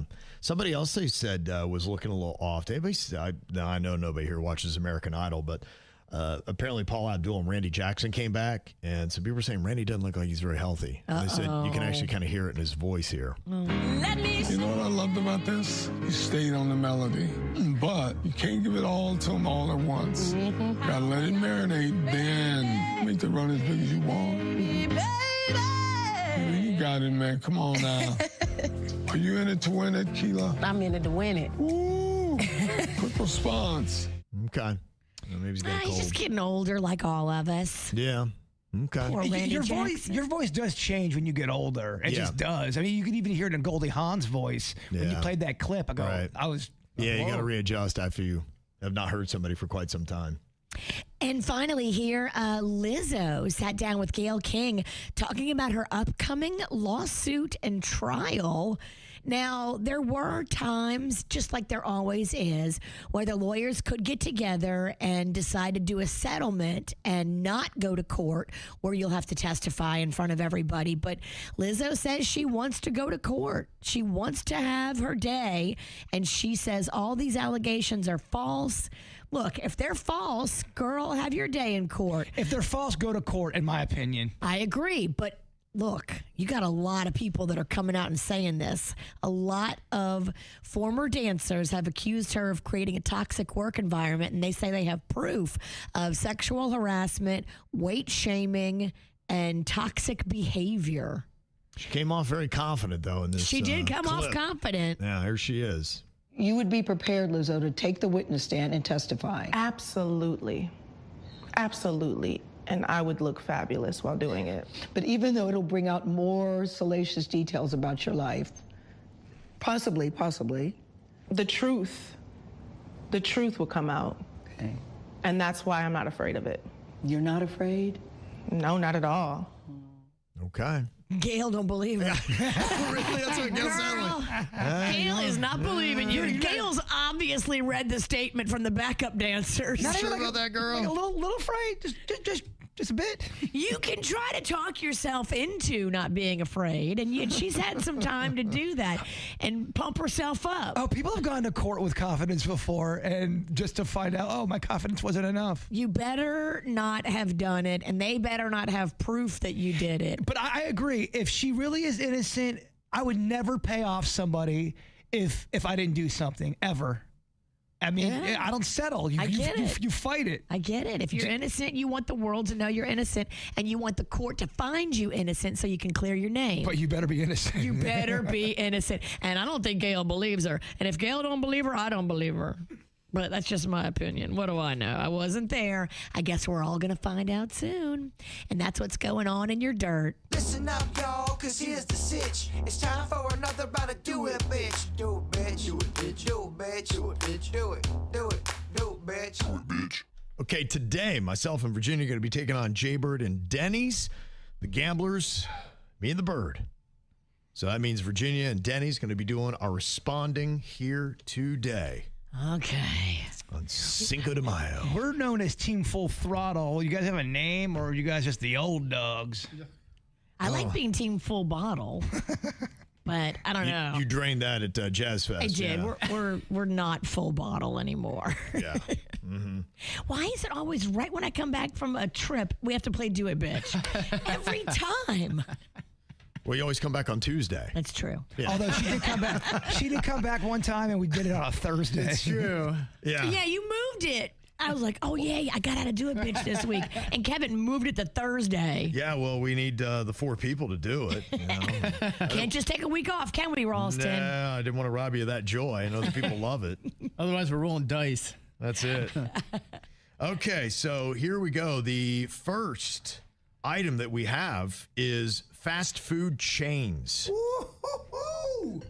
Okay, fast food chains. I'm going to say that Virginia can go with 6. Denny's can do 7. Okay. I'll take it to 8. 8. I know there is 9 out there. Denny's, you'll be fine when you do 9. I'm going to have them do that one. Yeah, I like it. Like it. Okay, 9 and 10.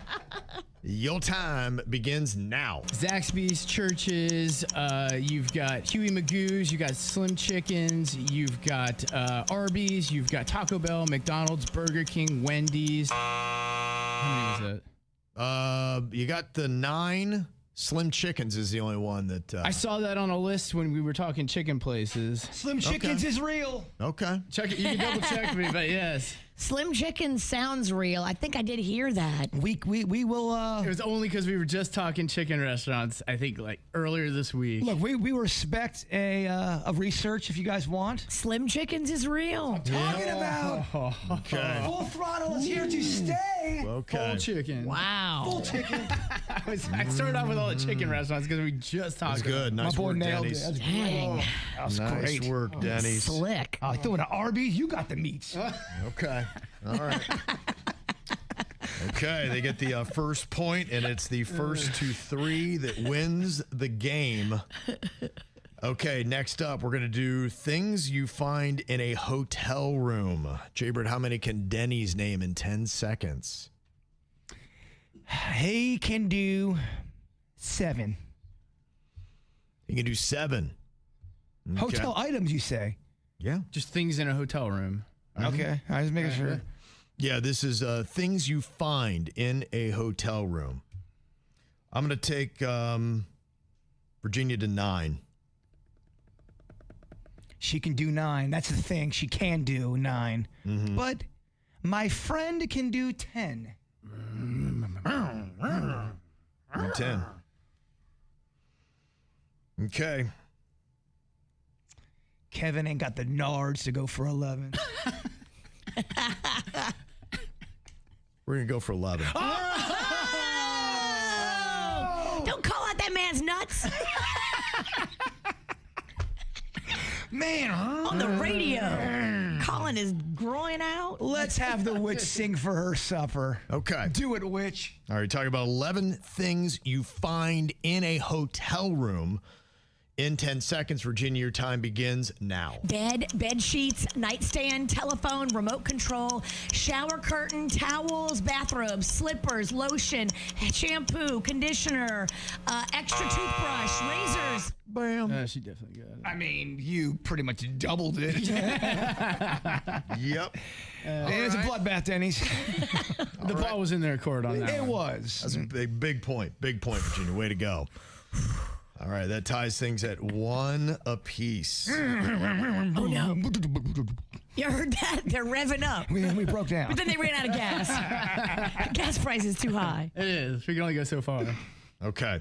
All right, next up, we are going to be doing types of fish. Types of fish. Dude, she's part aquatic. We are going to go with 7. He's putting me in a corner, dog. You got to do 8, and I believe you can. Go 9. Oh, man. This is tough. This is where the hook gets the mouth. You said 9, you say? Yes, 9 is what I say. Oh, there's so many fish, Denny's. 10. Do it, bitch. All right, 10 and 10. Your time begins now. Cobia, bonita, sailfish, swordfish, tilefish, tilapia, red snapper, yellowtail snapper, yellow tang, slippery dick. You've got dolphin fish. My boy. Dang, he got it. Oh, my boy, Jerry McGinnis, everybody. I believe you, but I am going to look up slippery dick. I think it's a British fish. I even hesitated to say it, but He knows it's British because it drinks tea. All right. Wow, it is. Yeah. It's a species of wrasse fish native to shallow tropical waters.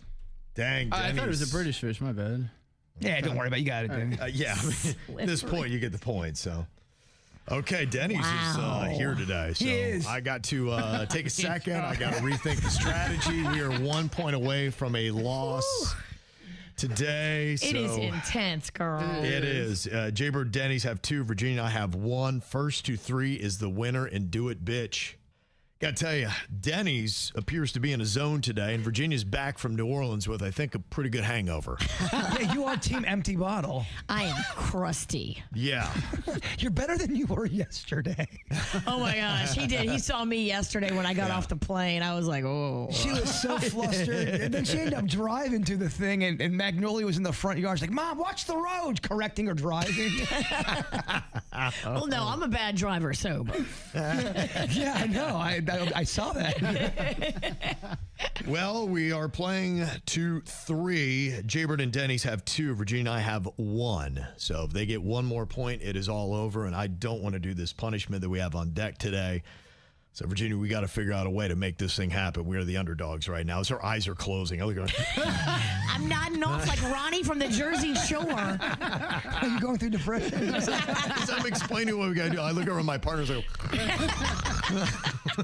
this isn't boding well. No, I was getting focused. I was like, is that what it was? She's meditating. Focus.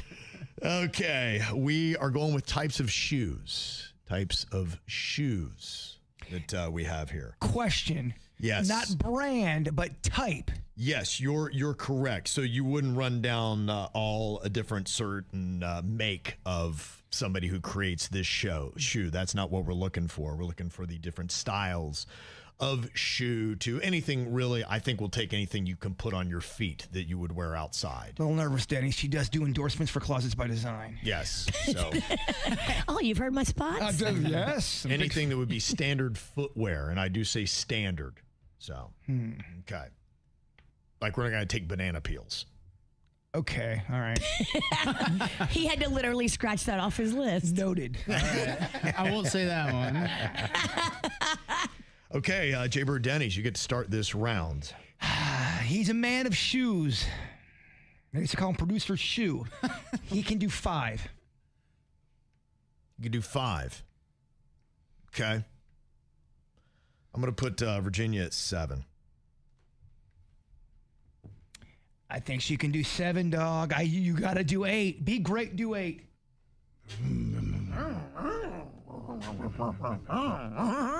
We'll go 9. You're going to go 9, Yeah. you say. Going to go 9. Oh, Bird. Oh, Bird. Yep. I'm going to have her do it. Do it, witch. Okay. It's a big I mean, point it right starts here. getting tougher. And 9 different types of shoes I knew we would get here. This is a big one, Virginia. 9 and 10 seconds on types of shoes. Your time begins now. Loafers, espadrilles, sneakers, boots, rain boots. You've got water shoes. You've got flats. You've got high heels. You've got stilettos. I don't think she's got it. I think that was 8. And then she said stilettos after the buzzer. I do not think she got it, but It's all about stilettos. If there was any buzzer left. I don't think there was buzzer left. If there was any buzzer left. I can't believe we're even going back to the tape.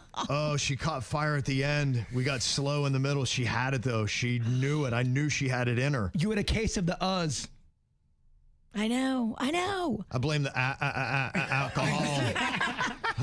That's on a bender. I knew she had 9 in her, but we got to check and find out if there's any Hail Mary. We will check with confidence. Yes, it appears like we unfortunately have taken the L. Oh, no. We'll be back. It's going to be a bad punishment for you today, too. Oh, I know. Yeah. It's not good. We had another very intense round of Do It Bitch just a minute ago. Virginia, coming off of a bender in New Orleans, was trying to respond against Denny's, who I don't know if I've ever seen him this sharp. I mean, it was just, talk about yin and yang. I mean, he just was, gosh. He kind of put fear in y'all. He shook me. I mean, he was just, when he did the fish thing and he's slippery dicks and all that, and I'm like, oh my gosh. I'm like, I haven't heard of that fish. Like, I never even seen that fish. What are we even doing here? I'm like, gosh, he's just not going to lose today. And then the last one we just had was types of shoes. Virginia had to do 9 in 10 seconds, and it's all about, did she squeeze it in? She got 9, but I think she ran out of time. Time begins now. Loafers, espadrilles, sneakers, boots, rain boots. You've got water shoes. You've got flats. You've got high heels. You've got stilettos. No. Oh. Virginia's not even arguing back. I think we got the win, Denny. I think you got the win. Yeah. Give me some love. Yeah. Yeah. Gosh, that was close. That was close. You came alive to the end there, Virginia. It was a good round. Brain fart. I saw this one. I'm like, I really don't want to do this punishment today. But, you know, as much as I don't want to do it, you may not want to do it more than me. I'm going to barf on Jbird's foot. See, I think I know what this is, and that's why I kind of played with a bit of a confidence. I do this all the time for snack pack shows. I wasn't scared at all. And I don't know how you do it. I see you do it every time. I'm like, oh, my gosh, I would be Ralphing. Oh, that happens. Now. I just try to do it away from the crowd now. Okay. All right. Yeah, I think you're probably going to inject a barf here. It's Drinko de Mayo or Cinco de Mayo. Whoa, that looked... It's the fullest thing of mayonnaise. She just prematurely came out of the jar, Kevin. I'm so sorry. That was... I'm apparently going through puberty. You swear that's the first time that's ever happened. Wow, yeah. Okay, so it's a mouthful of mayo you're going to be knocking down. So squeeze it all in. I'll go on ahead and let Jbird can apply for you. Denny's will jump in for me. Oh, Kev, I really don't want to. Oh, I don't know. He's doing it? Yeah, winners it's going to get all over my outfit. That's not my MO. Yeah, I've never been labeled that. Just try to keep it in her mouth. Just cover the front of you. Maybe put a little bib in there because you look so Mexican today, Virginia. It's my Cinco de Mayo dress. Are we going 15 seconds deep? No, it's just like a mouthful. So it's like a solid squeeze. Just, you know, when you can't squeeze no more, don't do enough that you're going to like choke her so she dies. Understood. If you get it on my outfit, I am at the perfect height for a groin punch. Just, I've been to this dance before. Open up the gullet and let it flow down. Really? Why don't you say, just open up, sweet baby? Oh, don't worry. Okay. All right. Open up, sweet baby. Okay, Drinko de Mayo for Virginia. Jbird is squirting mayonnaise straight into her mouth. That's a good shot. Oh, gosh. Oh, God. Okay. How's your stomach doing? Hold on. That's good. Okay, yeah. Hold on. Hold on. I'm going to be there, too. I don't know if I can do this. You got it. Fight. Wow. Okay. Working it down. Ooh. I hate you. Wow. This was the Kevin Ralston's idea. No, well, I remember years ago we did a mayonnaise eating contest, and that was before I knew Bird's prowess. And I started in it, and I realized he's super strong at it, and I realized I have some kind of gag reflex about mayonnaise. It just hits different. I don't know what it is. Like, it really just chokes me up, man. I realize I'm good at the gross condiment kind of challenge. I can put a lot of that away, but food competitions I suck at. But I can stomach this. This is your strength. It I know. is. This is your strength. Fortunately, the right or wrong people lost, however you want to look at it. All right. I don't know how I'm going to do here. All right. Okay. Just anybody. I don't care. I just want to get this Don't get it over on his with. outfit. Yeah, that's the only rule. He wants to stay pretty. I do. Don't get it in that perfect hair either. All right. The mayo is going in. Oh, of course. He's got the weakest grip. Unable. Tell me when. That's good. That's plenty. That's plenty. Okay, all right. So gnarly. You were going to grunt. I can't. I don't want to do it. Oh my God. Oh, it's so hard to watch. I mean, Kevin and I have not had real mayo since the 80s. All right. They can't really talk, so I'll commentate. Kevin is squirming, and I think he's going to throw up. Kevin, just pretend like it's something else. Pretend like it's ice cream, and then just I cannot. try to trick yourself. I like it's a piece of lettuce. There you go. You got it. You can do this. Yeah! Yes! I'm talking about. Oh, that's so gross, dude. I don't know how you do that show after show. I do not. You do a lot more. He's a than that. psychopath. I don't know how you do that. I do have the documentation to prove what Virginia just said. Wow. That immediately I feel it curdling in my stomach already. It's rough. If you notice, I do that towards the end of the show now. Yes. I used to do it at the beginning, and everyone's like, what are you doing, man? What? Yeah. What are you trying to prove? That's a closing number. That's it. I'd be off stage and right in the toilet, which I might be in a minute. I'm going to exit stage left, and I'm going right to the toilet. I thought you were going to go like, when you had enough. So Kevin got a little bit more than you did. Oh, God, I'm sorry. Yeah, I didn't even know. I think I closed my eyes. I didn't even know what was going on. Oh. Man, it is. You guys are this is going to be tough. Ugh. Yeah. Lingers, too. Well, today for Cinco de Mayo, they got a few deals out there. I thought there'd be more. Chipotle is doing free chips and guac or queso with the code. They always steer you through the app. Chili's and BJ's are doing margaritas around $5 to $7, but that doesn't speak to me at all. I was out the other day at El Segundo, and their happy hour, you got the best $5 to $6 for a margarita, and that's just on a regular like Friday night. Okay. Yeah, so I'm not really feeling Chili's and BJ's. Like just that feels like what every day should be. Agreed. Yeah, I'm not impressed with that. Moe's, you get free or discounted queso and burritos for members. So they want you to join their club. Oh, gosh. Come on, Moe's. Can I just walk in and get some queso? Yeah. So it is slightly limited, but those are a few things that you can do today with it. Don't throw up. Coming back, baby. Oh, man. Ow! There's a lot of dumbass criminals to talk about, baby. It's the whacked out news. People breaking the law. Ha ha, fighting in the nude. Ha, drunk people pooping in the street. Ha ha, it's the whacked out news. So many people on meth. Ow! Well, this Secret Service officer was apparently performing a Secret Service on himself.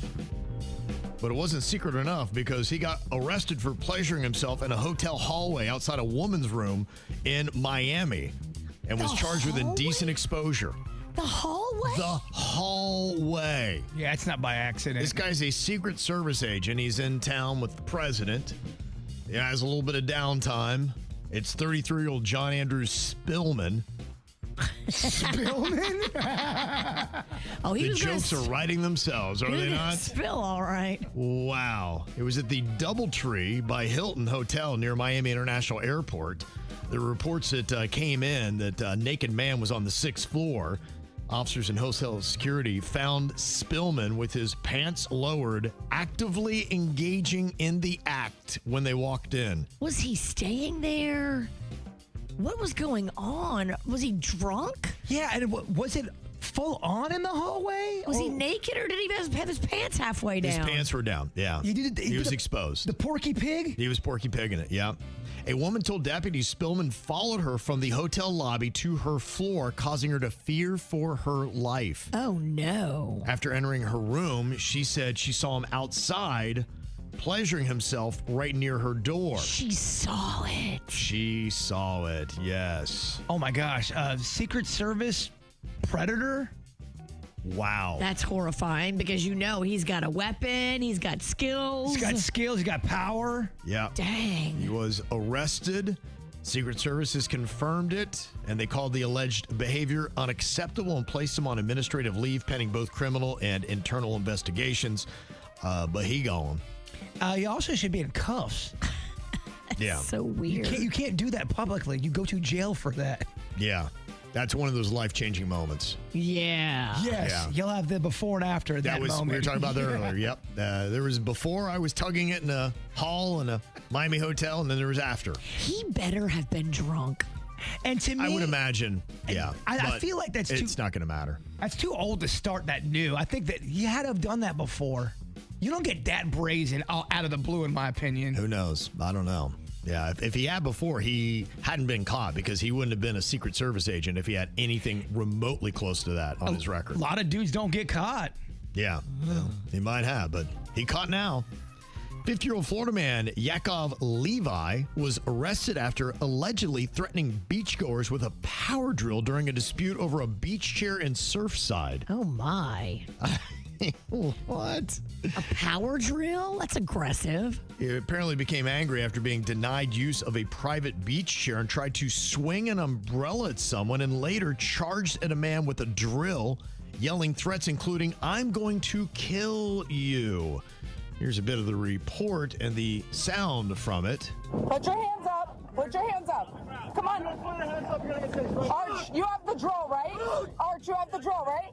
Okay. Wow, that's kind of alarming. What the hell? Yeah, he was confronted at gunpoint. He resisted arrest by rolling on the ground. He then kicked an officer and used the drill to damage a beach chair.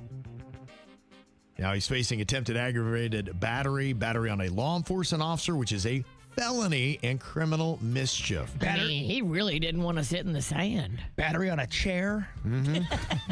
And he is getting close to the Whacked Out News Hall of Fame because in 2023, he was arrested for allegedly trying to steal a jet ski while naked. Okay. So if we get one more, I think if you got three major stories, you're in the Hall of Fame. Getting close to it. Yeah, He's getting close to it. It's major. Yeah. He's a squirrely one. Yeah. 34-year-old Eric Drake was arrested a couple of weeks ago after allegedly stealing a car and driving it to the sheriff's office in Ocala. Oh, well, at least he's bringing it to the police. That was nice. That was very nice. When he got there, Eric voluntarily admitted to having stolen it. He said he was walking around looking for a vehicle to steal when he spotted the car. The engine was running with the key inside, and he decided to take the vehicle and travel north to go visit his mother. It's unclear why he ended up at the sheriff's office instead, but it sounds like he had a change of heart. Still, he was charged with grand theft and booked into jail. Something's not right there. Yeah, that is kind of odd. We may want to get a little mental evaluation or, here, pee in this cup. Yes. Well, 54-year-old Deanna Parks, an elementary school teacher with Polk County Public Schools, vandalized another woman's car out of jealousy. The teacher, Deanna Parks, went after her ex-boyfriend's new girlfriend, scratching and damaging her vehicle. Oh. Investigators linked her to it through damage on her own Jeep. She first denied it, then tried to say it was from a different accident, but deputies didn't buy it, and now she's facing a felony vandalism charge, and the school district is reviewing her job. What's the end game here? Like, do you think that you're going to win him back by destroying his new girlfriend's car? Also, too, why are people committing crimes in Polk County? They don't like crime there, guys. Right. I mean, what are you doing? Yeah, no, they do not. Yeah, they do not play. Yeah, they got those stings like crazy. And they'll make an example out of you and a video that goes viral. Yeah. I mean, they don't care if you're having a bad day or if you're in a mood. If you do something illegal, they're gonna put your ass in jail. Yeah, absolutely. They don't play around there. Well, a youth football game in Fort Myers spiraled out of control when a parent ran onto the field during a scuffle between kids. Renee Lambert then kicked one of the young players, though she claims that she was first hit with a helmet. Oh. Something police say that they're not seeing any video evidence of. When the officers moved in, the situation escalated again. The body camera shows Lambert arguing, refusing commands, and resisting before deputies finally cuffed her. And now she's facing child abuse and resisting arrest charges. all from a kid's football game. What the heck, man?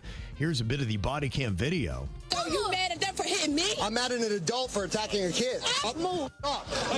You're detained right now. No, I'm not. You are. Bye. You are. Stop. Get your hands off Don't me. f- around with me. You don't. I mean, that's terrible. You hear a kid going, Mom, Mom, Mom. Like, stop acting a fool. Is that the police officer saying you're detained? Yes, and she's like, no, I'm not today. Why do people think they can say that to police officers and it's going to work? It's not optional. It's not optional. Yeah, this is, you're like, yeah, no, thank you. I don't think I want that. There's so many videos of people going, the police officer, turn around, you're going to jail. No, I'm not. I am not going to jail. Yeah, you are. Yeah, this isn't a choice. It's not option A, B, or C. They're going to bring out tasers eventually. Yeah. I mean, I'm the one who got hit. You are being pointed out as being a suspect right now. You're detained. You are detained. So where's number 9? Go get number 9. A kid? Yes. You're an adult. They hit us here. Come here. You're detained. That's my child. So bad.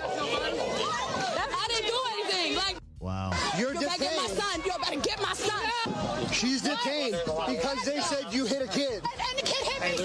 Well, I don't know. That's crazy. Go get number 9. He's like, Yeah, she wanted the kid. She's like, if you're taking me, you're taking that kid too.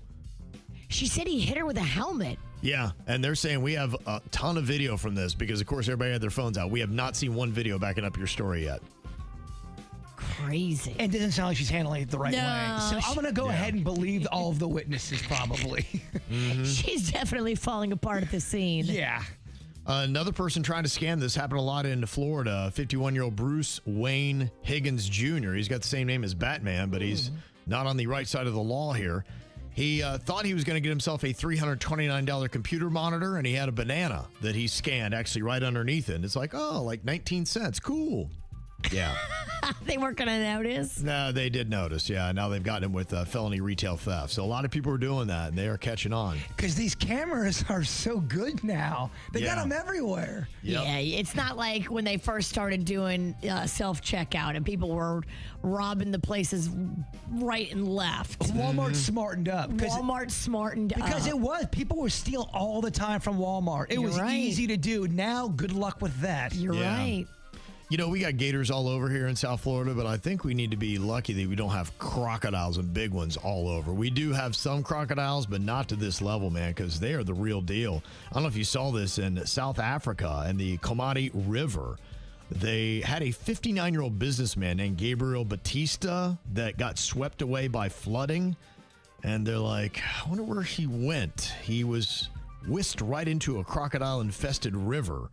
And apparently he courageously secured a crocodile using a rope under extremely dangerous conditions because they believed that this guy was in the belly of a crocodile. And they saw one that looked a little chubby. So they pulled it right out of the crocodile-infested waters with a rope and a helicopter.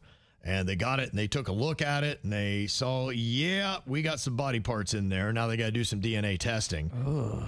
It wasn't just a man's body that was in there. They also found many pairs of shoes. 6 pairs of shoes from other people that the crocodile ate.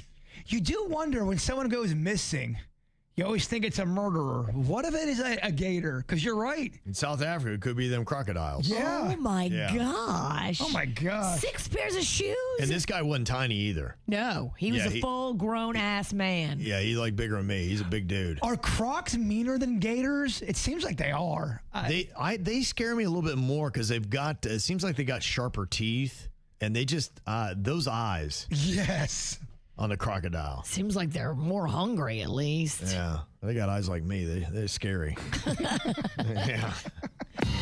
What are you thinking about? What are you thinking about? What's on your mind? Are you thinking about? What are you thinking about? I don't know why, but I can't decide if I like the concept of a cruise or not. I like the concept of a shorter cruise. We took a 7-day cruise one time. Yeah. It was a radio station thing. It was 7 days, and I'm just not built for that. That was a long time. I remember I'm like, I can't do this. I kind of started freaking out. I did. I came home. I flew home early. I'm like, I can't do this anymore. Something about sitting there all day long. I'm like, I got to get out of here. I don't know how these people, like some people live on cruise ships. Some people live on a cruise ship. Like I know. My elderly neighbor, they were telling me, they were like, look, we could either rent a condo for 8 months of the year that we'd be living in it, or we could go on a cruise ship for the same amount of money and get all of our meals paid for every day. So we get our room and board on the ship, plus we get our meals. It's a win. A week on a boat is way too long. I would by day 3, I'd be itching to go. All right, we're gonna stop or? Yeah, I've realized because some people love to just lay by the pool all day long. They go out there and they're so satisfied. They have a book and they're like, this is fantastic. I can't do that. Like I start going crazy. I've got a good 20 minutes, and after 20 minutes, I'm like, all right, let's go do something. Like, what are we doing? I've gone on cruises where you do nothing but sit by the pool. I've gone on ones where they have activities and it's a theme cruise. I like that a lot better because like, okay, at 2 we do this, at 3 we do, there were things to do on the boat.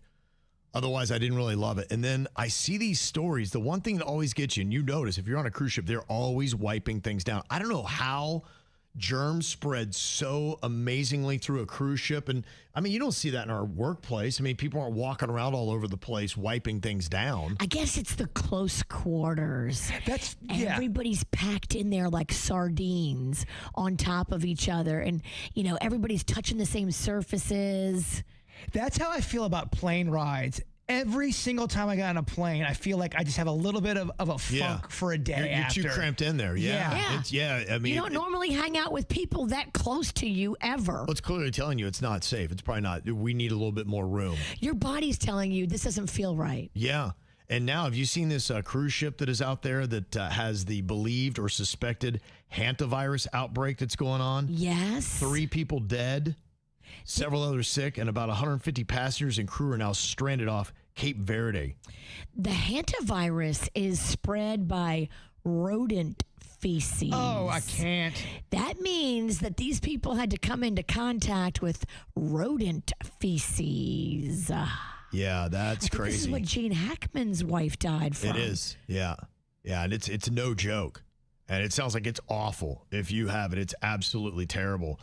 And they say it's typically spread through contact with infected rodent urine, droppings, or saliva. But officials say rare human-to-human transmission cannot be ruled out.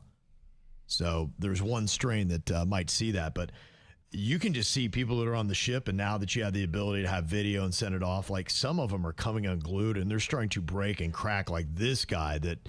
He is just not happy to be on this boat. Nobody will let them dock. Right. They can't get off the boat. The dead people are still on the boat. Yeah. So you're stuck out there with this virus and dead people.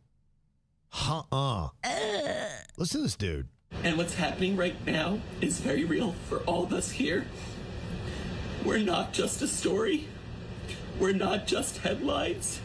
We're people. People with families, with lives, with people waiting for us at home. All we want right now is to feel safe, to have clarity, and to get home. So if you're seeing coverage about this, just remember that there are real people behind it, and that this isn't something happening somewhere far away. Yeah. Whoa. I mean, I couldn't imagine if I were on that ship. I would start looking like, okay, how far is it down to that water? How far do I got to swim? Yeah, can I take a dinghy? Well, that's what happens when you start getting desperate and more time goes on. You start thinking those kind of things. Sure. You're thinking, should I drink that water? No, it's ocean water.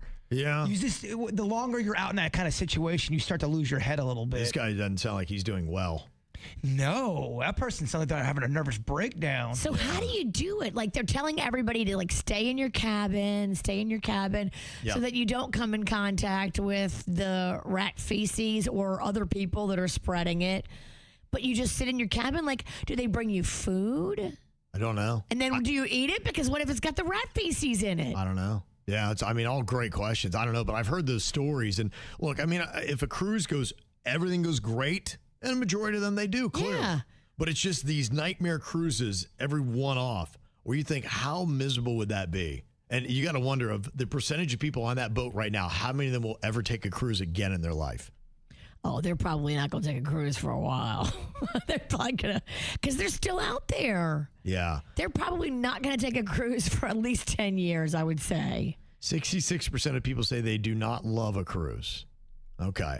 Look, I get where it can be and under the right circumstances. I love a quick one. I love a quick one. I think it can be super duper fun. Get the drink package, booze it up, but then make it a short stint. Right. And this is international too. So it seems like our domestic cruise lines do very well with this. You thankfully don't hear as many of those stories, but yeah, this one is like far away. Yeah. It's trying to dock in Africa or something, and they won't let it. Yeah. South Africa's like, nope, you ain't bringing that rat virus here. I just feel for the people. You're right, because they are real people, and I feel for what they're going through. I do too. I would be absolutely miserable. Do you get like a helicopter to come rescue you? People with money would. Yeah, just dangle it down, throw me a rope, I'm out of here. That video that was tough to listen to. I know, you feel so your heart breaks for them. Mm-hmm. What you got on your mind today, Bird? Well, that app everyone seems to be losing their mind over, Claude. I downloaded it just to see what everyone's talking about. It's an AI, chat GPT type of thing. Now, Claude's supposed to be your collaborator and help you with, facts and all that stuff. Here's what I've learned about Claude. Claude's made me look like an idiot. He made me look like an idiot on Weird and Whatever. I tried to ask him a question. He completely fumbled it, made me look so stupid. And I don't need any more help, Claude, doing that. But so I started asking him questions. He told me the Braves never won the World Series. Okay. And then when I corrected him, I go, Claude, the Braves have won the World Series. What are you talking about? Oh, man, Birdman, you're right. They didn't know. They did win the World Series. That's my bad, Birdman. And I'll do better because I need to see you and hear. Like, he goes through this long. Well, that's kind of basic, though. That's not a very tough question. It gets worse. He told me that a cold case file that the girl's body's been solved with the name of the murderer. That's never happened. She's never. And then I asked just to see how far it'd go. There's no corn and cornbread? Huh. I go, Claude, there's corn and cornbread. Birdman, I don't know what I was thinking. My bad. That's on me. Wow. It's weird. And sometimes it gets a little bit of an attitude. And you're paying for this? No, this is the free trial. I guess if you pay, it's accurate? Is that how it works? Does it have your card number? Not yet. They almost got me. But then when the cornbread made me think. There's no corn in cornbread. Well, everyone was saying, oh, this Claude is amazing. He's I think great. a lot of people just want to be trendy and whatever. I'm just, I got on ChatGPT and I'm just staying there. It's just easy and I know it. Well, they say if you don't know, you're going to be left behind. You got to learn these things. I'm like, well, I'm learning them, and I think they suck. I'm happy to be left behind. Leave me. Yeah, I got enough. I don't have to be an expert on all of them. I got to tell you, I want to be left behind. I could care less, or couldn't care less. Which one is it? Ask I couldn't Claude. care less. Ask He'll tell you the wrong way. Claude. Oh, man, you do care less. No, you care more. My bad, Virginia. Couldn't care less. Virginia, what you got on your mind here today? I wanted to tell you a funny story of something that happened at Jazz Fest. Okay. So it was pretty early in the day. We had just all got there, and one of my girlfriends had brought her mobile phone charger. You know how you can put those in your purse and like charge your phone? And so we were swapping out cords, and the tip broke off of the phone charger in her phone. Oh. You know what I'm talking about? Do I? Yeah. I know you do, heavy hand. I do. So just this metal part, just the tip, was in her phone. And I was like, oh, well, you can get that. Just get it with your teeth. Because she was struggling to get it with her fingers.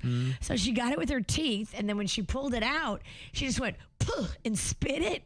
And it went right in her sister's Sun Cruiser. You know, those little cocktails, canned cocktails? Oh, yeah. It went right in the tiny hole. Oh, that's quite a shot. Yeah, it's quite a shot. We could never duplicate that shot. And we were all laughing about it. Ha, ha, ha, ha, ha. And then her sister forgot it was in there and drank it. Oh, no. How'd she forget it was in there? Just laughing. Yeah, I could see having a good time. And swallowed it? Swallowed it and went, oh, no. I just ate the tip of a phone charger. Is that bad? Oh, wow. I was like, I don't think it's good. You gotta go charge yourself. I just don't know. Like, hopefully your body, like, What time of day was it. this? Oh, this was early. It was like noon. Really? Yeah. It almost sounds like a made-up story because you have two things going on. You have the It's like, how do you forget shot. that you got that? Because I would immediately, as soon as I went in, first of all, I'd be done with the cocktail. You I'd were be trying like, to fish it out. Yeah. Yeah. Well, she was like, maybe it'll sink to the bottom. So she was thinking she would just keep drinking her drink and it would sink to the bottom. But then she forgot it was in there. Whatever friend that was, tell them, don't feel bad. Jbird would have done the same exact thing. Well, this might sound familiar to you, Virginia. I'm not even sure if maybe your husband didn't write this. It says, my wife keeps telling me how to dress, and it's starting to ruin our relationship. I don't tell him that often. Jbird makes it seem like every week I'm barking at him. I don't bark that much. Even if you don't say anything, how often do you judge what he's wearing? Oh. Every time? Every time, but I don't say anything. All right. Look, I know what I saw. I know what I heard. Yeah. Yes, it was one of one, but that's all I needed, Kevin. Yeah. She was like, you turn around and get that Britney Spears t-shirt off. Normally, I let him do whatever he likes, but if we're going to an event and there's a dress code, or if we're going to a place and I feel like, oh, he's going to get there and then he's going to be self-conscious because he's not dressed properly. Okay. Then I step in. So you're saving him. I am. Her biggest mistake was she did it in front of me. I'm like, I got to bring this up on Monday. I did it with kindness. Yeah, I don't know about that. Yeah. Well, this guy says my wife will not stop trying to dress me. It used to only happen for work events. Then she started dressing me when we went out with friends. Now she's dressing me when it's just the two of us hanging out. I feel like I'm losing my identity, and I don't know how much more longer I can take it. If the roles were reversed and I was the one telling my wife to change her outfit, I'd be labeled as some kind of controlling monster. So how do I hold on to my identity and keep my wife happy before the resentment overwhelms me? I mean, he's compromising. He's doing the dance. Man, wants to just, put some shorts on every now and then.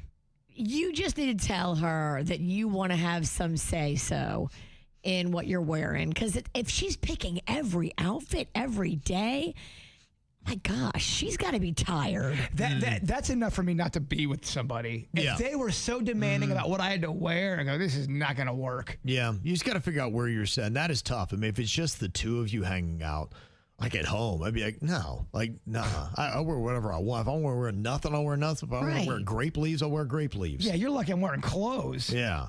So, yeah, I would stand up with that. And then the other one is you just got to figure out how you feel about your clothes. Look, I realize that my wife and daughter have better style than I do, and I trust them. I'm like, okay, just, I know the colors that kind of work on me. I'm like, I want to make sure it fits a certain way. I want to make sure it's the colors that I know work with my skin tone, which is like 2. So, within those parameters, go on ahead, have at it. So that's one thing I've relinquished. And I think everybody's happier for it. Denny's did it with kindness. He told me, one day, he brought me aside. He said, man, why are you always wearing these shirts that look like boogers? This is not a good color. It looks like phlegm and boogers. Don't wear that green no more. That green's bad. And I was wearing so much green. I went in a booger green phase of my clothing. Booger fit? It was booger fit. Denny's like, man, don't wear so much booger green. And he was right. Well, that way you can get boogers on your shirt. Nobody's going to notice. I look like it's like booger camo. I look like a walking booger. Yeah, you could blow your nose right in your shirt. That's it. You'd be fine. Well, then I look back at the picture. I go, he's right. It's all green. What am I doing? I think there's a compromise in this. When you are alone, that's where it gets insane to me. And you need to hold your ground on that. Because if you just want to wear something comfortable or your favorite sports shirt or something you wore in college, go on ahead and wear that shirt. But, okay, what if someone tries to dress you and you're just going to the ale house or a Duffy's and you're wearing a T-shirt and some shorts and some sandals and, your partner goes, no. I want a button-down shirt and some jeans. Well, yeah, I'm going to Duffy's. I'm not going to the Breakers. Yeah, you got to be careful how bossy you are. Yeah, you're not going to like it. And you should do it with kindness. It should be a collaborative effort and try to maybe involve her a bit to where you're comfortable. And then when you're not, be like, no, that's it. And yeah, if you're trying to get me to dress up to go to a sports bar, be like, nah, then you need to step off. Yeah, so I think it's a fine mix of both. But do tell her, look, I want to have some say-so in what I wear. Can I at least be a part of the purchasing and buying decisions? It sounds like she's buying everything for him and then dressing him each and every day. If you came down the stairs one day and you had a dress on and Panda's downstairs, your husband, he goes, babe, that dress does not look good on you. I think you need to change it. Would you be mad or would you take it constructive and go, all right, I think I need to change it? I would definitely change it. Would you get mad? No, I wouldn't be mad. I'd be sad because it probably means I got a little fat. That doesn't mean that. Yeah, it does. It totally does. I got a little extra, a little ham hock around the middle, a little back fat. Do you agree this one line he had in the email? It said, if the roles were reversed and I was telling my wife to change her outfit, I'd be labeled a controlling monster. Yes. Is there an unfair double standard in that? Yes. Yeah, I think there is. Look, you can try to fight the system if you'd like, but this is just how it is. I think a lot of times women are in charge of making sure the man and the kids are all dressed appropriately if you're going someplace where it matters. Mm-hmm. So then what are the things that guys can tell their woman how it is and they don't get any pushback and don't look like a monster? Happy life, happy wife. And you say that and you're good. That's all you got to say. So we have nothing. Rinse and There's repeat. nothing that a guy can push back on a girl with without looking like they're a controlling monster. Well, I think sometimes you'll find guys that, like, if their girl dresses real sexy, they have something to say about it because they don't want people looking at their wife because she looks hot. But I have a problem with that. If she looks good, she should be able to dress however she wants. Now, if she's wearing an outfit that doesn't really look good on her and you're just stepping in to help her from looking like a sausage stuffed into a casing. Yeah. I think it's a double standard, Kev. To answer your question, yes. Well, and the one thing I would say, I think of a guy, for instance, if I have a work function and you are coming with me and it is a nice work function and you are dressing too promiscuous, as a guy, I should be able to tell you, no, you need to wear something more conservative. And if I get pushback on that, I'd be like, then don't go. In that scenario, you are correct. Okay. So that's the one time a guy can actually tell his woman what to wear and he should not get any crap for it. I would agree with you on that because she's going to be around your work friends and your boss. Yeah. That's different. You're a reflection on me. There's a lot of people who would push back on you, though. And we've brought this topic up many a times on this show. Yeah. Anytime we talk about a man even thinking about saying, I think you should change or blah, blah, blah, it's always kind of got he's a monster kind of a vibe. He's controlling. Well, here's the monster. If you got pushback, I'd like to hear it. Because, yeah, if it's my workplace and I have a conservative workplace and you want to have the boobs hanging out and I said, you got to go more conservative. And you're like, I'm going to be who I want to be and you can't tell me. I'd be like, don't go. This is my truth. Yeah. You might not be ever invited to his work parties anymore. Well, here's my truth. I don't think I'm getting that promotion now. Yeah. He knows the work environment. He knows the boss and the coworkers and what's acceptable and what's not. Well, there's a game to play. You have to play the game. Pretend like you're not a hooker. Yeah, if you want to keep it real, that's your game. I don't know if it's going to always be the best strategy. Mm-hmm. Well, today is Revenge of the 5th. How was your May the 4th, Jbird? I had great fun. Watched some Empire Strikes Back with my girlfriend. Okay. I'm trying to introduce her to the Star Wars franchise. She's trying to introduce me to the Harry Potter franchise. Okay, all right. It's a nice little trade-off. She's a big Potter fan. I'm the Star Wars guy. Who do you think is liking the other franchise more? I do like Potter, and I think she really likes Star Wars. So I think it's kind of neck and neck right now. Okay. We haven't got to any of the new stuff, so she knows I'm a little crabby about some of the newer stuff. Yeah. Okay. I'm kind of curious how the Darth Maul cartoon is we were talking about yesterday. I started watching it, and I just couldn't get into it. I'm not a big animation guy, and I know that's a lot of people in the Star Wars universe loves the cartoons. I like the movies. I like the real action stuff. Mm-hmm. But I did try. It's a big franchise at Star Wars, making money. You can see why Disney jumped all over it. According to Nielsen data, they said that U.S. viewers, U.S. alone, consumed 33 billion minutes of Star Wars content across streaming and linear TV just last year alone. That's 550 million hours. And there are some people who just don't get it. I think if Virginia watched the first Star Wars, she'd be out. I have seen it. The original one? Yeah, from back in the day. I mean, it's good. Okay, who then? If you saw it, then who at the end does not get a medal? There's medals? All right, Kevin. I can't. What kind of medal? Did they win the Star War? Oh, you did see it.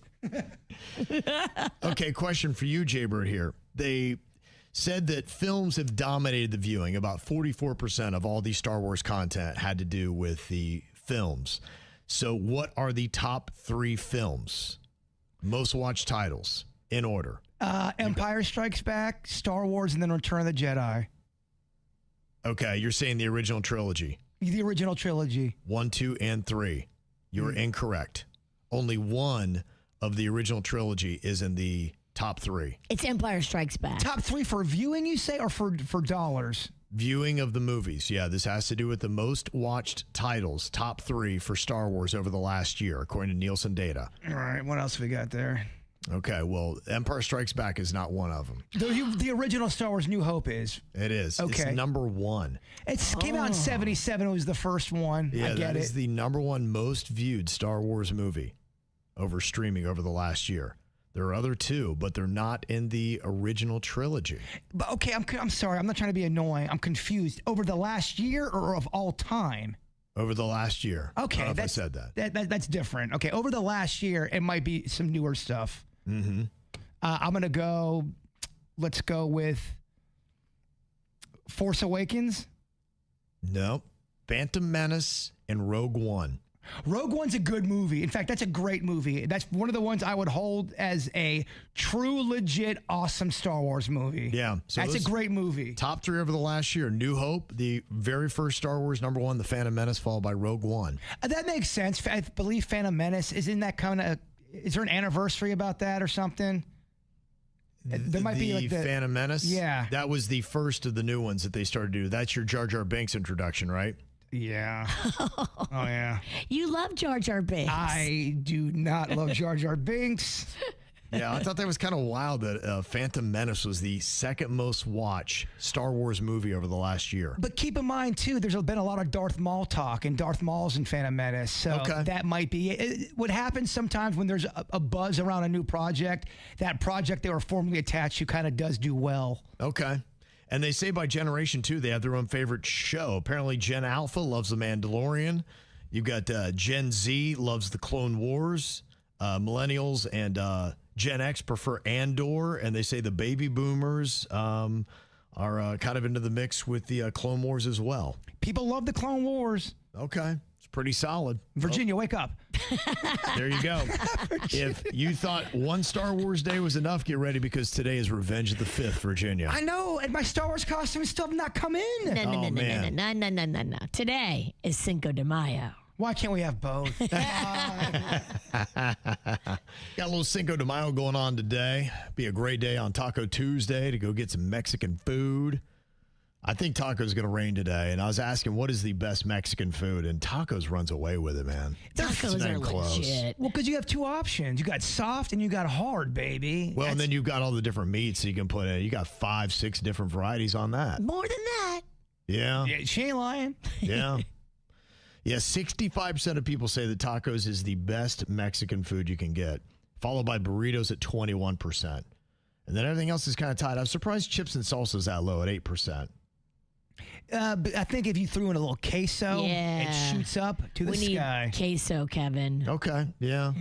But that's not really like a main course. I mean, I guess if you had chips and queso, yeah. Yeah, I mean, I never get chips without queso. I feel naked. I got you. Okay, that's strong.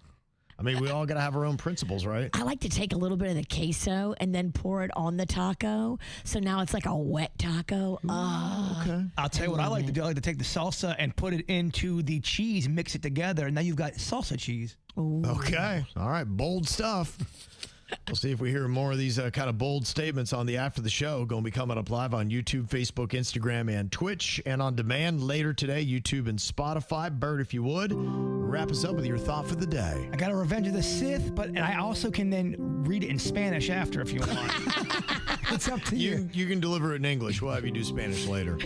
Everything you want is on the other side of fear. Most just never step through. That was me trying to do the Emperor. Not as good as my Yoda. Okay, all right. Yeah, you know. I kind of morphed into Virginia a little bit. I was going to say, I'm like, why are you doing that as Virginia? What is that? The Emperor. You trying to take my act? I sounded like Troll Under the Bridge, and I have cornered the market on that. That's right. The KVJ Show on 97.9 WRMF.